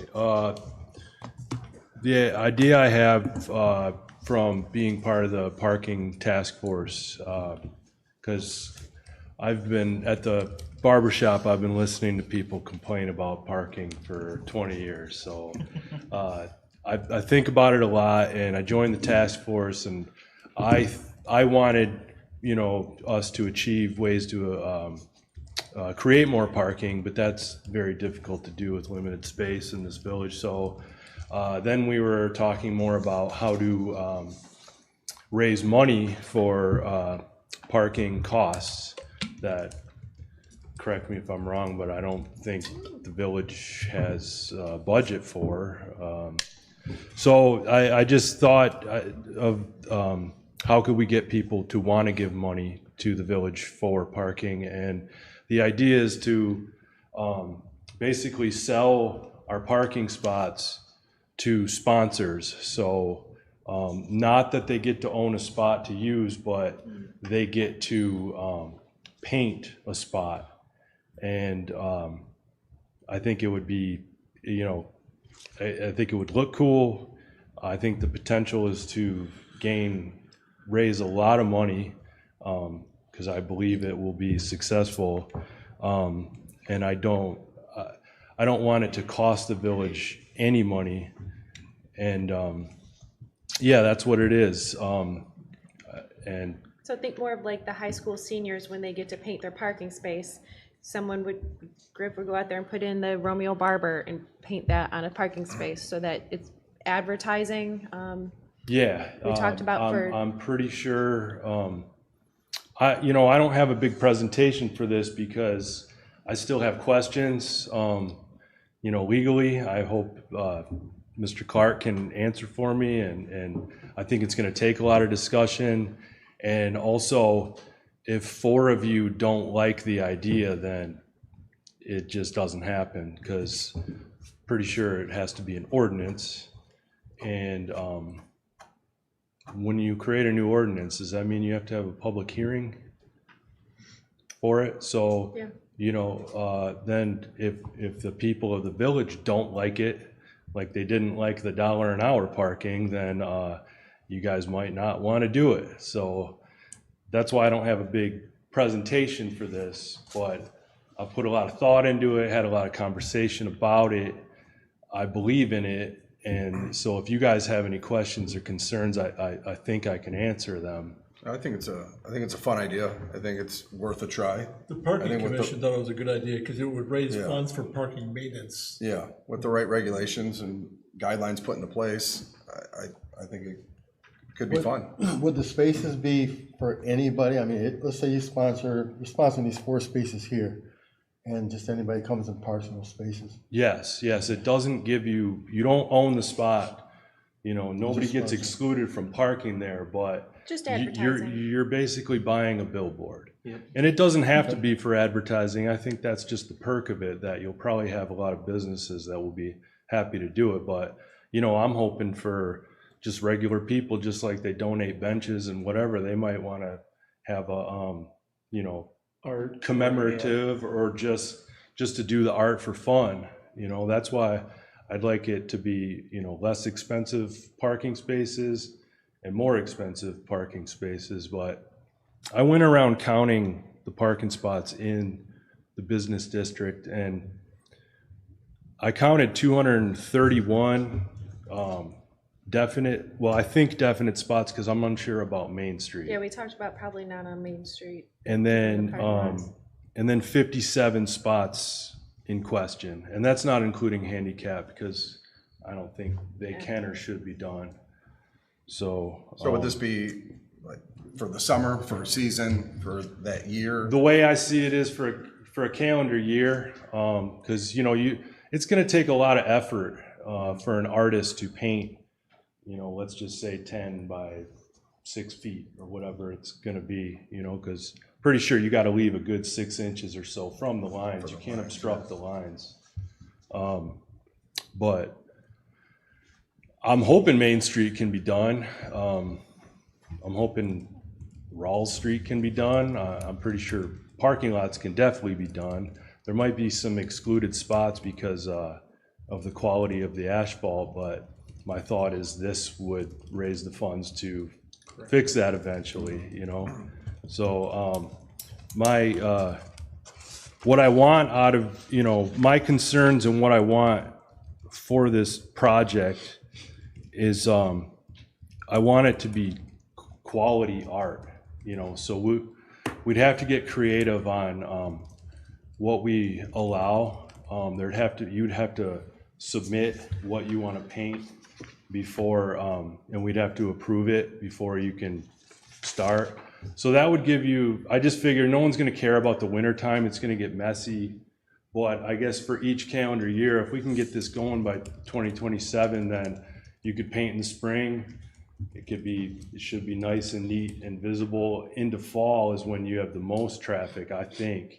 You know, Peach Fest and Tilson Street and the orchards and everything. So you could get a lot of eyes on your art, and you're not gonna do that in the winter, so. We talked about parameters, like not staying away from politics. That's the main thing.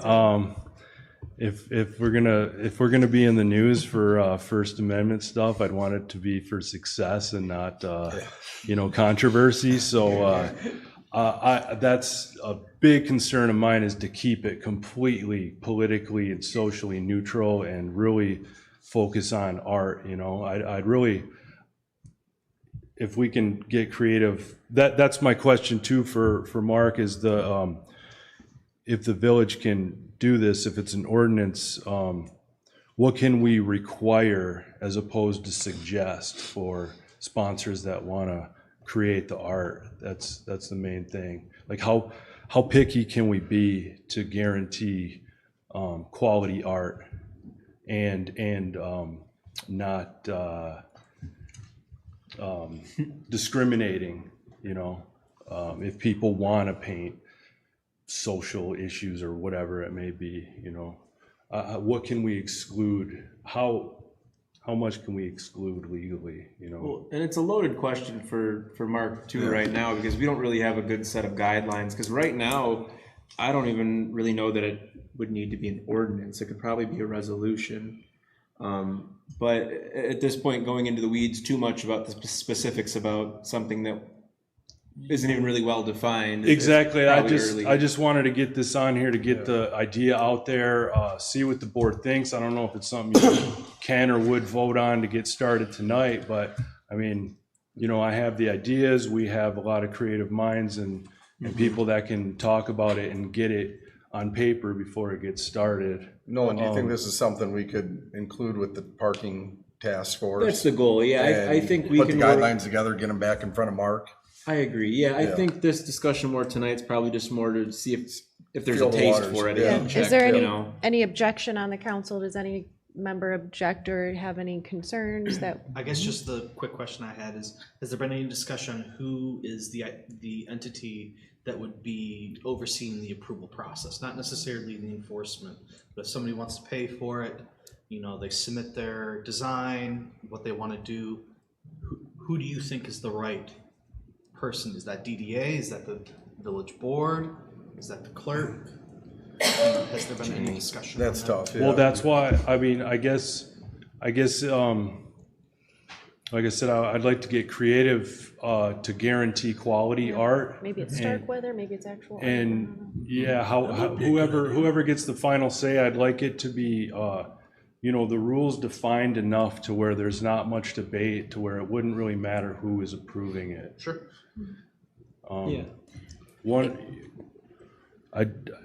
For those who are, just learning or just hearing this and haven't put a lot of thought into it, but the 200 give or take parking spots we have in the village, I think that it's not a stretch to be able to charge 1,000, maybe a couple thousand per spot to do this. So that's the potential for a couple $100,000 a year to be raised, so with zero cost. So we'd have to think about the maintenance. Okay, when we redo the program, you paint over it, the time, the money to paint back over it. But I think that all can be worked out at the parking level.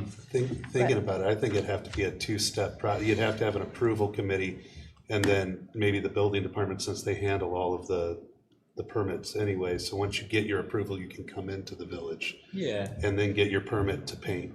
You gotta submit a postcard of what you're actually doing to us first, so nobody has to go see it. I think you're going to need multiple levels rather than just one entity to approve and permit. I think for what you were trying to achieve tonight, I think the council is interested. I think it's something that's viable. Keep talking about it at the parking committee level. Yeah. And if we keep moving it forward, I think spring 27 is feasible. Yeah. I agree. I'd like to hopefully get the high school art program involved to, you know. I mean, if I had a senior, I'd be like, I'll buy that for my senior. That can be their senior year parking space that they get to paint now. Yeah, Because you're not since I allowed don't to do think the that no school's more. doing it. Yeah. Sorry, go ahead. Dan, are there other communities that have done this that you could? As far as I know, as far as I know, it's unprecedented. So to me, it's like, I think graffiti's cool. It's illegal. I'm not saying I want the graffiti style everywhere, but like the mural style, I think people like it. And like I said, I don't know where else it's been done, but I think it'd be cool. I think people will And come to town just to look at our parking spaces. it'd be fun. Would you consider selling postcards of parking spaces? Like, hey, I parked here, and then people buy the postcard, like in town, kind of a. That's a good just thought. idea. When you said postcard, I thought, oh my gosh, another $2. You know what I mean? Like, if people are buying the postcards and sending them love from Romeo or whatever. Yeah, so Something to think about. we'll do the details at parking committee. If anyone has input, opinions and input, that's greatly appreciated. Mm-hmm. I will say it's rare we get a idea that you've never really heard of before, so it's refreshing. That's pretty cool. Sounds fun. You're on I the like parking it. committee, right? Yeah. Okay. It is 7 o'clock on Wednesday, right? Yes. All right, good. Thank you for your efforts. All right. Thank you. It's his unique idea. Yeah. Thanks, Jim. Yeah, one Saturday morning, bright and early, comes up on my porch while I'm still drinking my morning coffee with an idea. There you Okay. go. Accounting contract renewal. Ironically, as I was going through this stuff, after the village planner made me aware of her contract renewal, I ran across the accounting renewal. So that is actually up. We voted for June of '23. We voted for 3 more years in the contract, and that would be right now. So again, this was just in here for context. I have just the last bid page, so you could see the 2 that put in. Obviously, we went Plant Moran at that time. But again, just looking for a motion for bid from the council. Motion to go out for bid for accounting contract. Support. We have a motion by Cares, support by Parker. Any further discussion?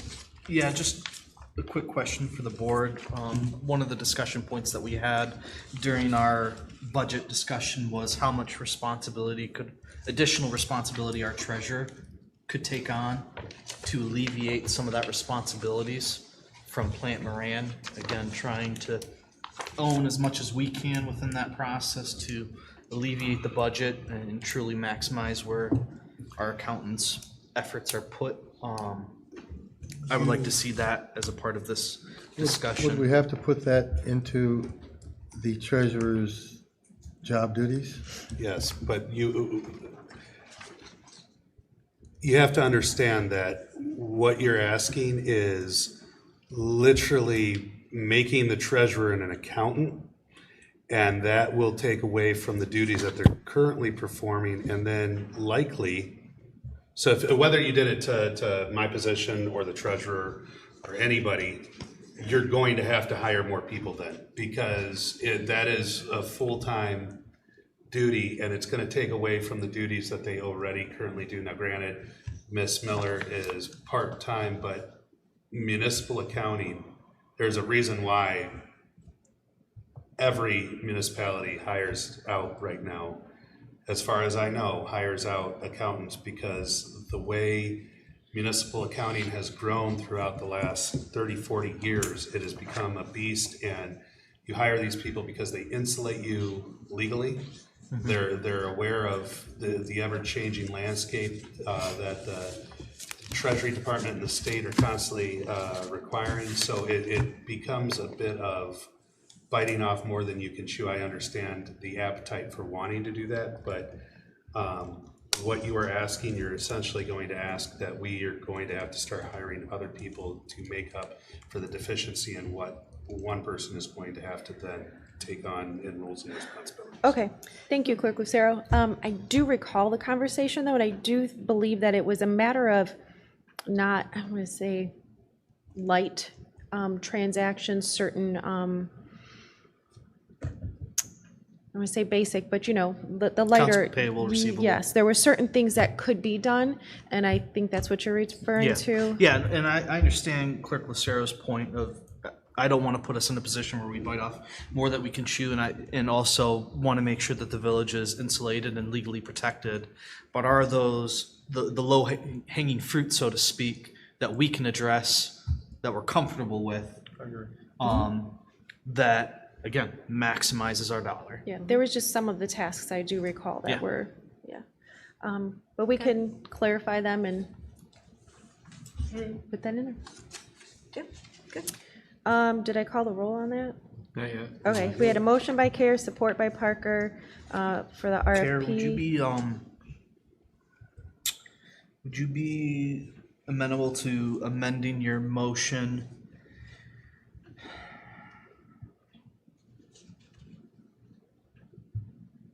Sorry, I'm trying to get my language together here. Amending your motion to identify treasurer responsibilities and accountant responsibilities within the defined RFP. So when we go out, to this for RFP, we as a board have identified what we want the treasurer to Separated, handle, yeah. what we want our accountant to handle. Yep, that's fine. Okay, so amending the motion with the language by Care, support by Parker. So when are we gonna identify these tasks then? We should probably nail that down, because if we're just sending it off to nowhere right now without, if we're the ones that are gonna be identifying those. If you want the RFP to come back to the table for review, we can bring the RFP back next month. Yeah, let's do that.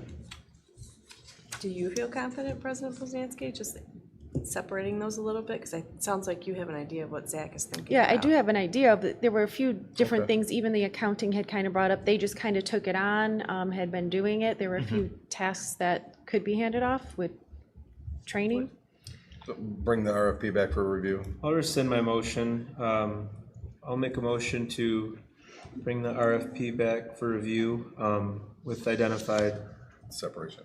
roles or, job duties for the treasurer and accounting. I'll still support. Okay. Or I'll support that also. Yeah.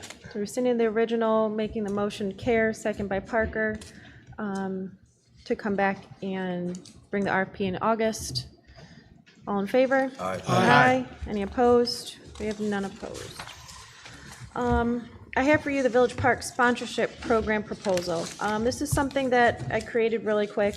Again, if it looks like AI, because it is AI. It was just an idea that after our discussion last month with the park and the care of the park, and the biggest hurdle is the cost of the maintenance and the upkeep of the park, that why not have a sponsorship program as an idea, as opposed to when Ruth and I were at the park hanging up banners, like Ruth had mentioned, why a contract? It's extra, what the details as such are like, well, a sponsorship program would work. And then there's no contracts. We're not deeding or making any sort of agreements in that way. I threw a couple pictures in here because of the gazebo. If you look, the gazebo was built with these plaques on there with the intention of sponsorship possibilities. So it was set up that way to begin with. And then I also threw in here, the further I thought about it, the village residents pay for Parks and Rec, for park care. I did call and speak with Clara, and Parks and Rec does no maintenance, doesn't even mow the lawn at the village park. So we, in paying and caring for the village park, are essentially double taxing our people who pay a Parks and Rec tax. The Parks and Rec mows all the other parks' lawns. They maintain all the other parks, except for the village park. Why is that? Clara said there was a time where they, at the very least, they would paint the gazebo. Back when we had the wood white gazebo, they would do some basic floral or maybe mulch when they would do the mulch. But since the revamp and everything, they just, you're not going to paint the brick. There's limited anyways, and they just haven't gotten back into it. I I mean, I wouldn't want to rehash politics, but there was a time that the board was, you know, struggling and issues, and Romeo doesn't exactly have representation. So as much as I want to say, hey, then let's just do a sponsorship program, part of me wants to go, why don't we go knock on the appropriate door that we already pay all of our taxes for? Why is our people's money not being utilized to care for their village park? Do they mow Reckland? DPW does. I mean, that would be another. I think that, Can I approach the podium since we're talking about the same thing we brought up last year, or last meeting? yeah. I mean, this is kind of It's just the an option Yeah, to she was- board. consider. Does the board want to have Ms. Heidelberg at the podium to Yes. discuss our item? Yes, that'd be Yes. great. Yes, that's Have fine. at Yes. the,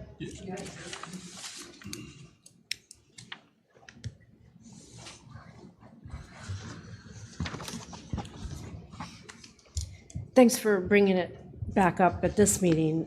We talked about it briefly in the last meeting, and since then, I've met with several people that have had some great ideas. One was Starkweather.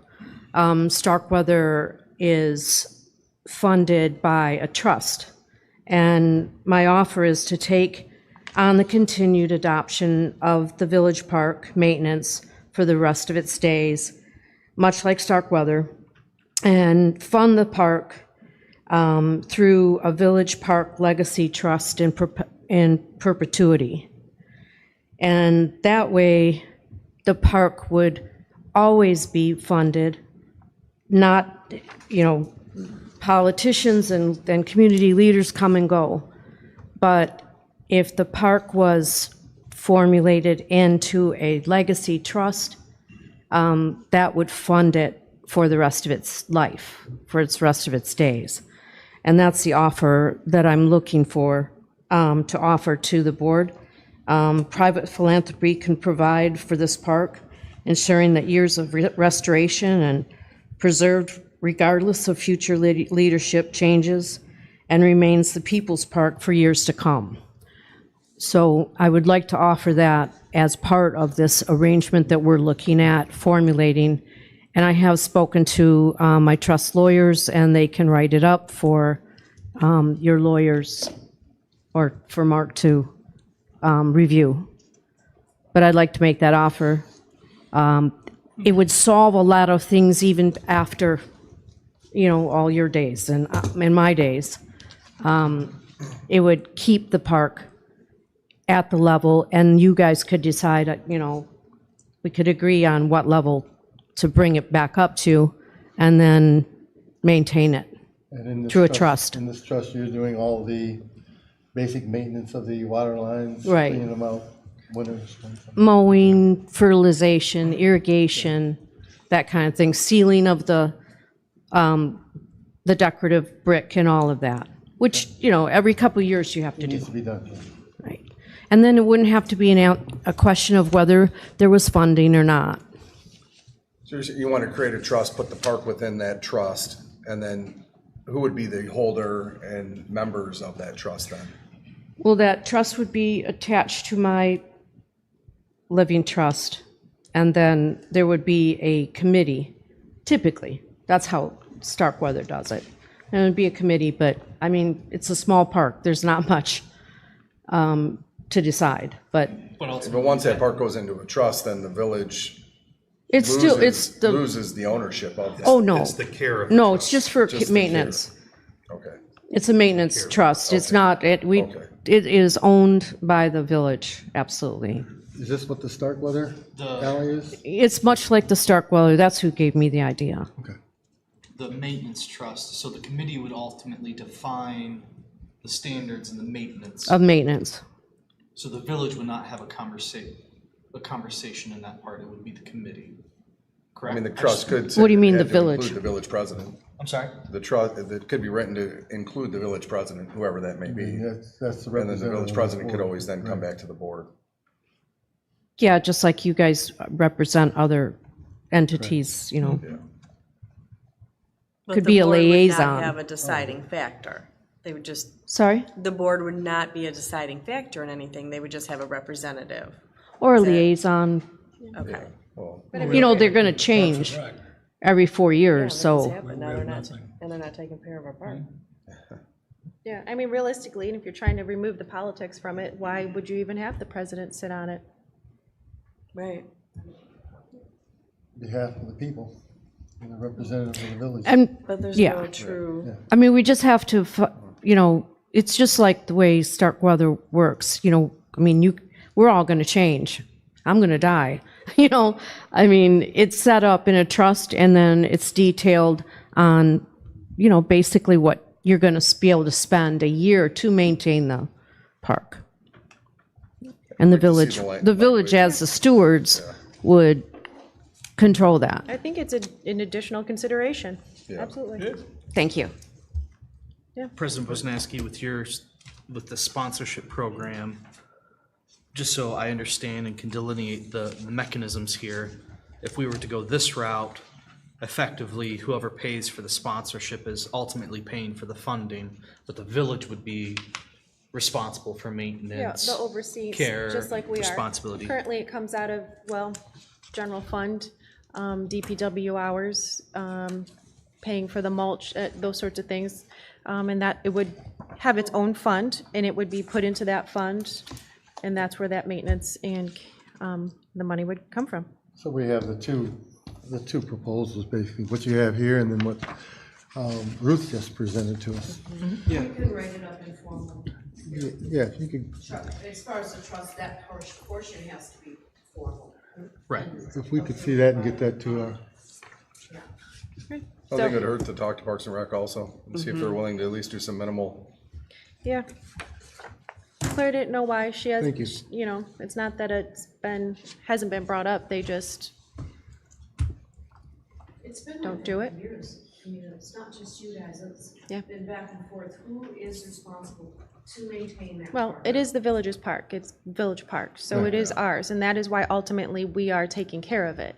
However, given that it is acknowledged in their plan, and they take care of all the other parks that are mentioned in their plan, it just serves that our taxpayer dollars should be going to taking care of this park too. There's Whether been that's a lot of neglect certain on amount. A lot of our activities here. I mean, our guys are supposed to take care of the water lines, they never do drain them. Parks and Rec doesn't cut the grass, so you gotta start making people accountable. Whether it's a certain amount that they choose to donate, or there's certain tasks that they would take on, I don't know, but there should be something. Other than their plan that they have, is there any other type of binding agreement that we can reference as to what responsibilities there would be? Not specifically that I can think of. So It's they not could- like each park or each space has like, you will do this, or say a Bruce Township Park, they don't have a certain, that's what the commission, that is what that board is. And we have no formal agreement with the commission, I guess, is what I'm asking. We do through the townships. Because I'm wondering if we could reference that as well. And that's in Bruce. If it even has to come to that, I mean, Yeah. I'm sure it can just be Be a an friendly ask. conversation. They get this place for $1, so I'm sure they could cut the Yeah. grass, you know? No, I mean, for Megan's information, before she Yeah. goes into a conversation, information is important, and that might be something to Yeah. reference, if To there look is at. something. Right. Okay. Okay, do we want to, all right, I'm gonna sneeze. Do we want to table this, or do you have a motion? Motion to table, and hopefully there's some stuff to present next month if you, Ruth, go through with the trust information and maybe iron out some of those details, but just a motion to table. Support. We have a motion by Care, support by Parker to table till August. All in favor? Aye. Any opposed? We have none opposed. Okay, we have an item from trustee Rosso for e-cycling, paper shredding, and trash receptacles. Yeah, so we've had multiple discussions about the trash fund that the residents pay into, and it's a healthy fund.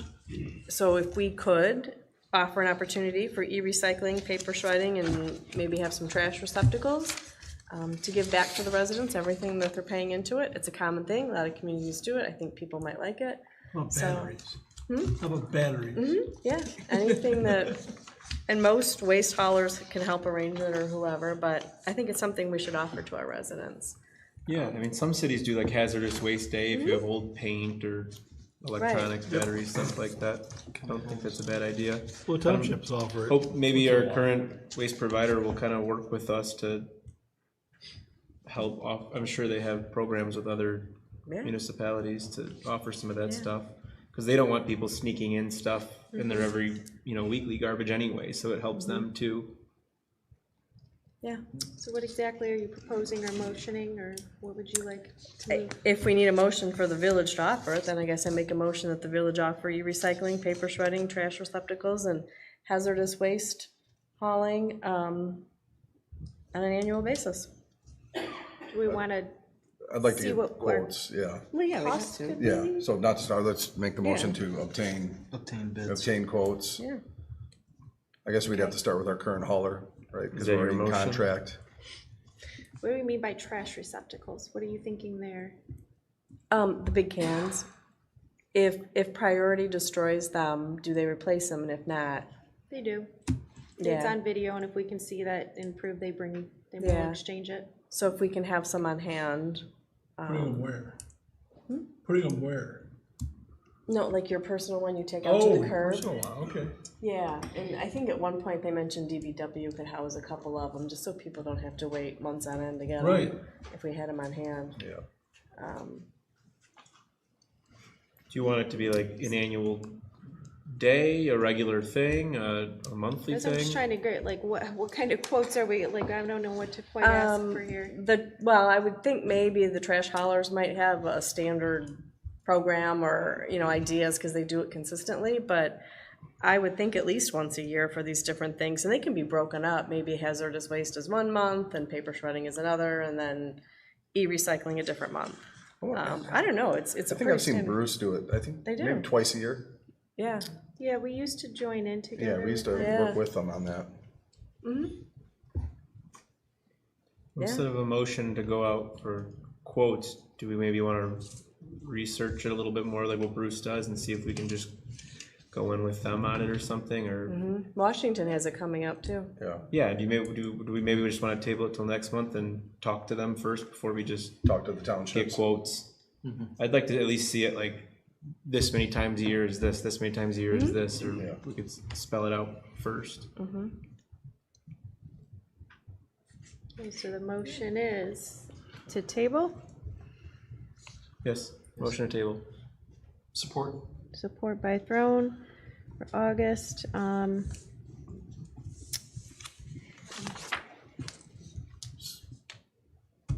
Good, Just taking notes. okay. Yeah, right. Give the And- roll. Call the roll. Oh, all in favor? Aye. None opposed? Okay, good. RFQ for a DTE lighting discount program. Yep, so that's a program offered through DTE, and we had brought it up before, and they looked at the DPW plant, but wanted it to go out, and I don't think it did, so I think it might be a good time to revisit and see if we can get that done throughout all our properties. DTE has a certain amount that they're willing to do, and they are at, I think, 71% capacity, and then the program's over. It's beneficial financially. You do upfront, there's a cost essentially. You pay the company to come out, switch all your lighting, and then DTE gives you the rebates, and then over time they tell you at what point you are now recouping those funds after you have paid to have them done. So I don't know what happened, why it didn't go to RFQ, but I'd like to see that happen if we could. Didn't we? We talked about this, yeah. Didn't we go out for that one time? Yeah, we had a representative go to DPW, and then it was decided to maybe send it out, because it's about a well, depending on what building you're doing or what area. I mean, it could be a $3,000 or $4,000 job, it could be a $20,000 job. Right, okay. So it was suggested that it go out, but I don't think it happened, so I'm just bringing it back up, because it can be in the long run a significant cost savings. So, asking if we can get that done. So what exactly would you like the request for quote to be? Pardon me? What do you want the RFQ to be? You want it based off of what DTE already proposed, or what are you requesting? Different companies administer the program for DTE. So you can call a company and get their quote and go with them, or you can call 2 or 3 different companies and they come and give quotes. Right, so do you want to just get quotes, or you want us to make an RFQ and we're going to be posting this? I guess that's why I'm, Whatever, Why don't we just I go don't for care. it, send out an RFQ? Yeah. so do an official post of an RFQ. Sure. Okay, just What trying to what did DTE understand. do when they came last time? Refresh my memory, because I that don't was know. like a year or so It's ago. not DT, it's a company, like it's Yeah, a but separate DTE company. sent someone out, right? And It's like a contract, A subcontract. contractor comes out. But someone I don't came out and remember looked who at they something, were. right? Yeah. And what did they give us? I don't remember. They gave us a proposal to switch all of the lighting at the wastewater treatment plant to the LED as much as possible. So we just started with wastewater, so is Yep. that's what we're looking at right now? I think we should look at all of our properties. They would look at each property individually. Okay. And say, I understand. that's what this one needs, it needs 700 LED light bulbs, you know, whatever, we swap them out. But it's companies that come and give you that proposal. Okay. And then you can choose to go whichever company you want. They're contracted on behalf and work with DTE. I guess that's where I'm kind of still grasping here, is that with a queue, so like you're saying, they say there's 50 lights in here. Well, first then we need someone to go through the whole village and actually do an assessment of everything. That's what that company does. Right, but each company is gonna come out and they might not have the same answers, so that's what I'm saying. And a queue is that we already know this and we want you to give us a price, and we don't know that. Then I think if whatever we- process So we works want best for whatever. So we want a proposal. Yeah, sure. Not a I think if queue. we take a step further with DTE, they have ambassadors that will come out and assess everything. That's for them. these companies. And then Yes, they will send it out to their list. not anymore. Well, not that, sorry. Yeah, so yeah, that's my understanding of how it works, is they will come back out through this program. It's like an ambassador program. I can look it up. And they will do the assessment. DTE, It's my understanding. that's not been my experience, but if they will, that's, I'll make a phone call. yeah. That's that what I'm would be just trying to great. I've understand here, so experienced that we keep moving it forward and not just, Yeah. Yeah, that's the point. And if you go to their website, all their vendors are listed, you know, that you can just call 3 vendors if you want and have them come out. I've experienced it a couple times. It has been a significant cost savings. I've never had an experience the way you're explaining. But that would be nice if they sent somebody out. Clerk But if we Lucero, can do you keep think moving you it have a forward. grasp of what the proposal is to So be? what it's gonna have to be, so I'm looking back through the notes, and it was May 19th of last year. And May 19th of last year is when we had David Lux, and then it was put back into Trustee Rosso was gonna get 2 or 3 more quotes, but for this, for an RFP, for RFQ, in order for this to be really successful, we're probably gonna have to engage HRC to map out everything. that's where To I'm- state that this is that's what what we I'm need to saying, it's do, gonna otherwise cost we're us. going to run into the situation like we did with the generator, right? Where the generator came in and we had a couple different companies saying, no, this is what you need, this is what you need. Exactly. And then it kind of went up in air, and that wasn't by any fault of our own. That's what FEMA was telling us was good. And then she finally talked to them and they said, absolutely not. Actually, your state guy needs to handle this. So if we're talking about having a set of guidelines, we're probably going to need to get HRQ. I certainly could write an RFP or an RFQ, but without knowing the specs. I don't think it needs to be that complicated. There's only so many light fixtures in a room. But you So want a to make sure everyone's contractor bidding on this. Yes. If this light's gonna be replaced with a Lithonia 642. Yep. You want that standard across the board. Right. I And think that's it what needs to be, DT it needs to Give be me the handled by an opportunity to reach engineer back out to first. DT. We've been working with this with other stuff that I do, and I'm pretty sure they were gonna send a representative out to get a full assessment of everything. DTE has to offer a free energy assessment before we go into engineering, before we do RFQs, RFPs. let's just have them come in and do an assessment and, I mean, it's first. the place to start, right? Then we can Yeah. hand that information over. Correct. Yeah, but it's good Correct. to get it So going again. Yeah. Right. maybe the motion can just be to contact DT to come do an energy assessment. Yeah. Okay. You know, I'll make that motion. I'll call him tomorrow. Second. We have You a got it. motion by Cares, support by Fowler. We have a DTE come do an energy assessment. All in favor? Aye. Aye. Any opposed? None opposed. I received this property purchase proposal. So I bring it to the council and, from Mr. DeMille, let him know that we actually just made decisions to keep the property, decommission the well, but I would bring it to your attention. So here is their offer. $30,000 for the property where the decommissioned well now sits in Washington Township, or soon to be decommissioned, it's not done yet. So I made a few phone calls in regards to this property in the area. And it was provided to me that statewide management purchased in February of 2026 the property adjacent north of it at $30,000 an acre versus the $10,000 an acre that we're getting offered right now. Yeah. And it's within a 6-month window of a comp. It's the most accurate comp, and so if we're gonna, you know, be aware of that, you know, I wanna make sure that if we're considering this, it's a competitive offer. Yeah, I would. And I mean, frankly, I'm still just not interested No. in selling it. If we're gonna pay to decommission stuff, we might as well sit on it. Yeah. Does the council want to hear from? Would you like him to speak? If you'd like to come up to the podium, please. Yeah. Yeah. The offer. Hello, my name is Mike DeMille. I would like to explain on that. You are correct on the acres and the prices and all that. What you may or may not be aware of, I know it's your property, or you're aware of the property, but you don't have any frontage for your property. You can't really access it unless you go through the wetlands to get to the area in the back. Property around that area is now owned by us on all sides.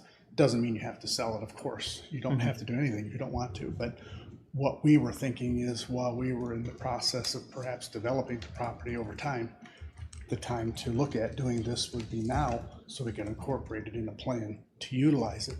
If it wasn't, that's okay, but at that point, I don't know if you'd ever be able to utilize it for anything, because you really can't access it. There's no road, there's nothing there, and that's the. You currently have a road going back to that property. That's on our property. No, it's not. I'm looking at GIS right now. Okay. There's like a You have- panhandle. There's a Yeah, I thought handle. they were like 50 You have feet access to or it. something. It's 20 I feet. don't know that 20. I'd call it a road, but. Yeah, okay. My engineers, and I sent off a copy of that they had done, but I would suggest just to check it. I don't think that's accurate, what you're stating. You do not have access, or at least proper access to it. Yeah, So it's a landlocked piece It's of showing that we have property? access, so. That's the way it looks like to me, yes. Not Check the correct. people out. There's some access. Yeah, I thought it was really good the way there. Would never imagine. The road's been there That's what it all was. the I'll time. make a motion to vote no for the proposed Second. property purchase. Thank you, Mr. DeMille. Yep, thank you. Thank you. Just, We have a motion by Care, support by Fowler. Do we Before the have vote, any please. further discussion? Do you have something, Jamie? per GIS, there's 55 feet of frontage for access. Okay, thank you. Might wanna Thank you, check Mike. your stakes. Who was the motion? Motion by Me, Care, support by Fowler, Fowler to not accept the offer. Any further discussion? Okay. Could you make sure tomorrow morning you just double check into that? About that? Yeah. I Zach, mean, I can call Zach, him we and can't tell hear you. Oh, I'm sorry. Yeah, for having further What he discussion. has up currently is the lot in itself and the frontage. And I just said tomorrow morning, can he kind of just. I can call our GIS guy, Chris, who handles all this area, because I know he just did It that would also corridor with be the new within our- purchase and everything. It would also be That's within it. all of our documents of property that we own, and we would have Currently, it documentation shows for we have the that. frontage. Yeah, I can't imagine we would have bought a piece of property that had no access or at least an easement. We don't have a lot, granted. but if there's a driveway in there. Yeah. And Zach looked it up and he said, we got If he's 55 looking feet. at it right now. Could you please call the roll? Yes, And the motion is stated in a way that it is to not pass. to deny the offer. Just so that we know. Better do this stinks. Fowler, Yes. Care, Yes. Crone, Yes. Rosso, Yes. Edwards, Yes. Parker, Yes. President Poznanski. Yes. Okay, moving into vendor permits. This is a trustee throne item. You have the table. Thank you.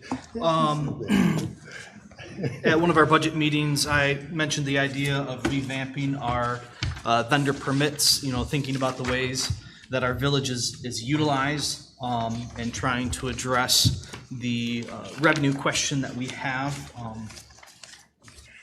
in light of all the experiences, encounters, and events that take place within our village. How can we make that beneficial for not only those that are attending, but those that live here as well?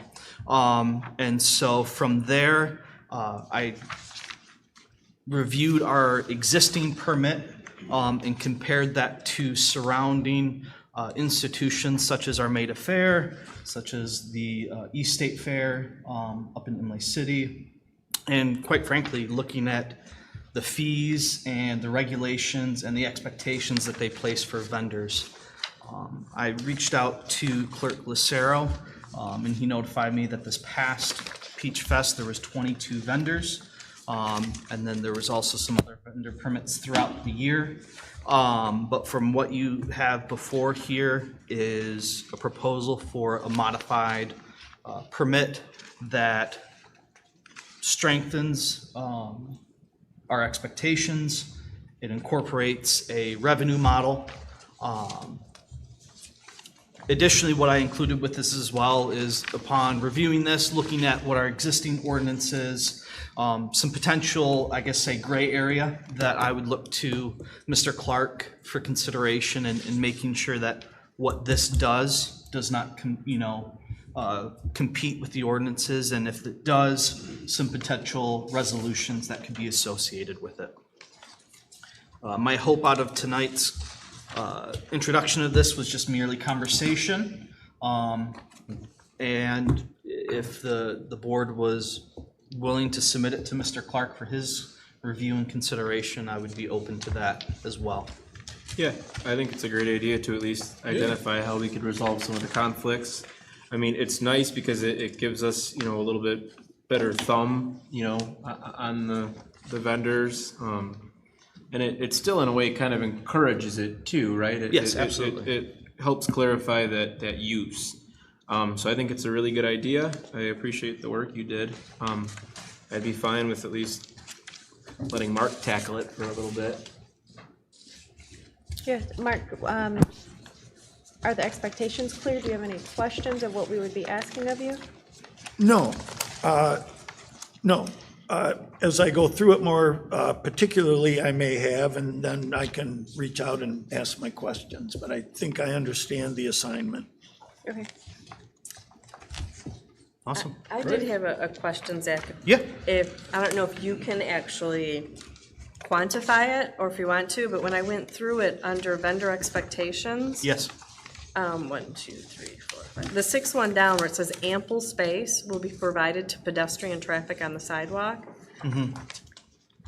So I was sort of hoping for something a little more specific because ample is very subjective. Like, Sure. Can they be on the sidewalk and allow a couple of feet, or do they have to be off the sidewalk, allowing the sidewalk to be free And to walk that's through? in some of the conflicts that he had mentioned in other areas of those ordinances, they do define that clearly of the exact allowance. They're supposed to be off of a sidewalk or away from a sidewalk.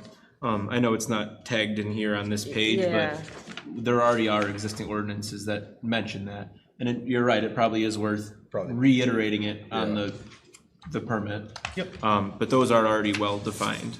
You could also get away with just stating to comply with the ADA regulations, because it's 42 inches. Yeah. So Yeah. if you just state that, then it's Reference implied that it this. has to be 42 inches. Right. Reference ADA, Yeah. such and such. If I remember, Because if someone's gonna read this and say, well, what's ample, like Sure. if- consistent Well, with the the wording. ADA is 36 to 48, with the 42 inches being the sweet zone that they want. Yeah. So pretty it's at much, least but I think get away with that. consistent I don't know, I'm wording. not a attorney, I only play one on TV. yeah, I'm open to that correction. Just because I'd like to, on the electrical thing, point out a couple of things, just maybe. Number 2 talks about grounded, cords without grounds are not permitted. And then the second one, or the third one, talks about 3 prongs, must have 3 prongs. That's probably not gonna be suitable for all applications. Okay. Because just like we did over at the Brab House, it's a 4-prong, or the 220 line that was run from a generator. So we might wanna just look at some of the wording. And Yeah. with the GFCI protection, obviously outside. And Yes, and by all means, this is not set in stone. Yeah. Simply Well, it's a start. it It's good. starts It's a very good start. replicating great. off of what other institutions have. Yeah. But absolutely willing to make adjustments as necessary. Let's shoot you an email with suggested changes. Yeah, and, absolutely. Awesome. Do you want to have a motion? I'll make a motion to allow Mr. Clark to review it and bring it back when it's ready. Support. A motion by Care, support by Edwards. Any further discussion? When do you want changes by? So then you'll send it to Mark with changes? I mean, those can happen, I think, at the same time. I think we can refine some of the specifics on the permit while he's still working out, where it's contradicting other ordinances and stuff. I got a question. Yeah. Are you guys trying to get this before Peach Fest this year? Because we are going to start getting permits in mid-month. That's pretty much the last 2 years.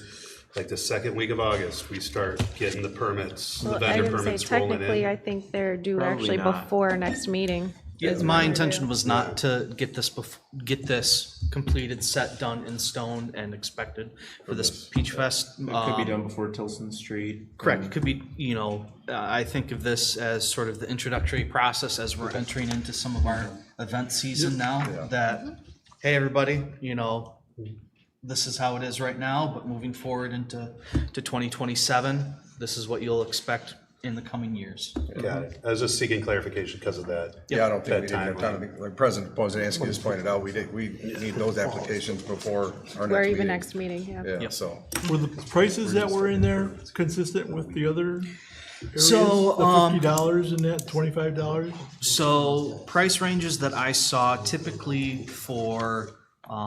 were event oriented, meaning that you would pay a one lump sum fee for Armada Fair or for the East State Fair, and those range anywhere between $125 to $800, depending on whether it's a 3-day event or a 5-day event.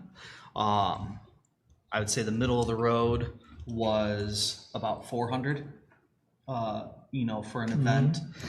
I was trying to be cognizant of this process as well, of Tilson Street, because there are vendors that have been out there the entire month of October. And so if I was to define this within just around Peach Fest or just around Vintage Fest, it doesn't offer that flexibility to some of the other events that are taking place. Gotcha. Okay. Did we call a roll? No, we did. We had a motion by Care, support by Edwards. All in favor? Aye. Any opposed? None opposed. Moving into our special event permit, Trustee Throw. Yes, along similar lines of the vendor permit, quite honestly did not make much changes to the special event permit because I didn't see that it wasn't addressing anything unnecessarily. But ultimately the biggest change was just a language adjustment to at the very bottom of the page, just above the applicant's signature. Previously, it stated that the applicant agrees to comply with all village and county ordinances and regulations in connection with the event and to pay the village for its direct costs in connection with staging the event as assessed, meaning that allows the purview of whether you want to assess it or not. And I've now basically made it black and white that you are going to be charged the associated cost. And so what you'll see on the second page there is a new column for all of the departments that allows them to outline that specific cost for their department. Understanding that a lot of these events that are put on by organizations don't necessarily have all of the funds associated for that event right off the bat, operating from a deposit style where 50% of that deposit would be expected prior to the event, with the remaining cost, 2 business weeks or 10 days, I think I put it, yes, 10 days after the event date. I think it would be fair for Mr. Clark to also review the special event permit with some of the potential conflicts that the vendor permit sort of falls in line with. Just, again, making sure all I's are dotted, T's are crossed. So is the idea then this will be filled out and then the departments will look at what they have to do and put their cost on here? It'll be resubmitted back to the applicant for payment and then come to this board for approval? So right now, the way that the special event, the board does not approve it. To run around and grab we don't. stuff, right? There are certain ones that we do when we have street closures, but there are events that we don't, it just so happens, most of them want to shut down the main street, so that's why they come here. But what about Peach Fest? Don't we hire a lot of, or pay a lot of overtime during that time period? We do. And we've never charged for that in the past. Partially. Last year, correct me if I'm wrong, was the first year that DPW was charged for some of that additional overtime. As far as I'm aware, there was no overtime identified specifically for our police department chief. Correct me if I'm wrong. Well, that's different, what happens on the field versus what happens in the village. So you have that delineation. Okay. As far as I'm aware, again, having standby fire department costs, ALS services that are present in the area for events like that. I'd like to see on here notification of residents in the areas affected. Last year, they blocked off the Bailey Lafayette, and the residents along that side were quite upset because they couldn't get to their houses. They were notified. I personally went out for 2 weeks and knocked on everybody's door. Well, I'm just saying. To let them know. The other thing that popped up was on the event information. If we're gonna put the cost on the back, we probably take the $50 electrical permit fee off the front. If we're gonna assess it later. That was out. Yeah, okay. I would also like to say, I mean, because I've dealt personally in a former life with a lot of festivals and stuff like that, I would recommend the balance due 5 business days before the event. That's a good way to get stiffed. If you're saying after the event, that's a good way to get stiffed. They just, why do they need to pay? They already got approved. Pay up front. Okay. Yeah, I would make sure, like, if you're filing this a month before, let's say, you got time to come up with your money for that. I like that. I mean, is the board, we have an appetite for that? Yeah, Okay. I like that. Yeah. Sure. Show me the money. And then,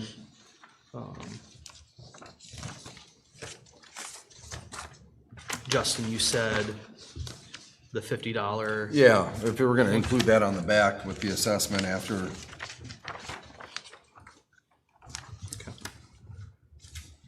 You might as well take it off the front.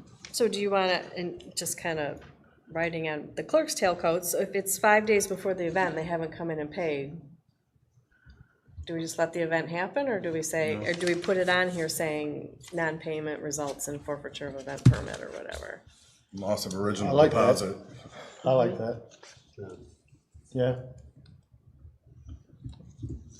I guess Then we you could- might have to do the balance do a little bit longer than a week, so if they don't come in 10 days before. Yeah, then I would give them a little bit longer. That way, you know, because you're gonna get those people that are gonna butt heads and they're gonna disparage the village that we shut down their event because they didn't wanna pay. Because we wanted that money up front.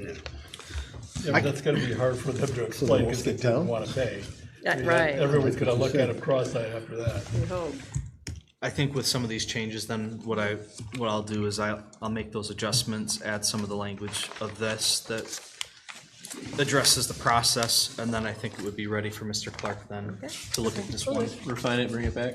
Yeah, refine it and bring it back. I'll bring it back in August. All the dirt. Thank you. I guess piggybacking back onto the vendor permits. Yeah. Right, if we're gonna be charging on a special event permit for the use of outdoor electrical, right, and we gotta have an inspection, and then we talk about in the vendor permits, the use of electrical, should there not also be a fee associated with the electrical, unless I missed that? You missed it, yeah. It's in Okay. there. Under the associated fees. The electrical, vendor guiding contract, pricing $50 a day, nonprofit, $25 a day. Electrical permit is separate, okay. $50. Okay, with that, we have our final public comment. Do we have anybody left that would like to say a public comment? Good evening. My name is Mohammed Smitty, District Director for Congresswoman Lisa McLean. I appreciated the opportunity to be here this evening, and I'm here to bug you all this late to talk about our community project funding cycle for fiscal year 28. Every year I have the privilege of assisting the Congresswoman in her annual appropriations, which is this year we got 20 projects that we could submit for different communities across our district for water and sewer infrastructure, roads, public safety, things like that. It was up from 15 the year prior. We actually had the most applications this year. It's a lot of looking at some of the eligibility requirements. It's a lot of talking to committee. It's a lot of communication because ultimately we want to be a partner with our communities. So I'm just here tonight talking about our community project funding, and obviously our office is in Lake Orion. I'm here local in the district. Always happy to answer any questions, to work with our communities to see how we can best bring our tax dollars back home. That's my ultimate goal. And just looking to be a partner in any way that we possibly can. So I appreciate the opportunity to be here tonight. If there's anything that I can ever do or be of service in any regard, please let me know. Can you formally give the president of the village your contact information? Yeah, things of that absolutely. nature? I have. For sure. we've- Oh, you have it already? Yes, I've attended many, they do Oh, Zoom okay. trainings on how to apply for the such things. We, yes. Okay. We've I applied. just wanted to make sure Yeah. you can Oh, yeah. We've get a hold of applied them at a any couple time you need times, so. Any advice on getting approved? Sure. The biggest thing is I obviously can't solicit projects. That's a very distinct line. But what I often find is there's communities that take the opportunity to like sit down and chat with me about different projects to show us. Similar to what I noticed the clerk mentioned with Senator Peters' office, you know, inviting the staff out to meet with the different communities. It's just, I want to be your advocate as well. So any way that I could better be the advocate for the project, all game for it. Thank you. Thank you. Great, Thank thank you. you. Thank you. Any other public comment? No? Well, before we close, and I give my normal, let's go into closed session here. Referring to the property purchase, the proposal, I would ask that we have our clerk and Mr. Clark respond to this person with the dimensions of the property that we do own, because I feel that he's going to come back. Obviously, he said that we're on his property. That the egress goes over his property, but for clarification purposes, our legal and our clerk to respond to the, Probably a good idea. because he's gonna come at us, period. Thank you. Motion. I say, do we want to extend just a little, just in case? Motion to not extend really. past 10 o'clock. I'd say, okay, yeah. Support. Thank you. Motion by Parker, support by Cared to extend past 10 o'clock if needed. Going into closed session, do we have a motion? Motion to go into closed session. Second. You didn't Gotta take the call roll roll on on Oh. Parker. Motion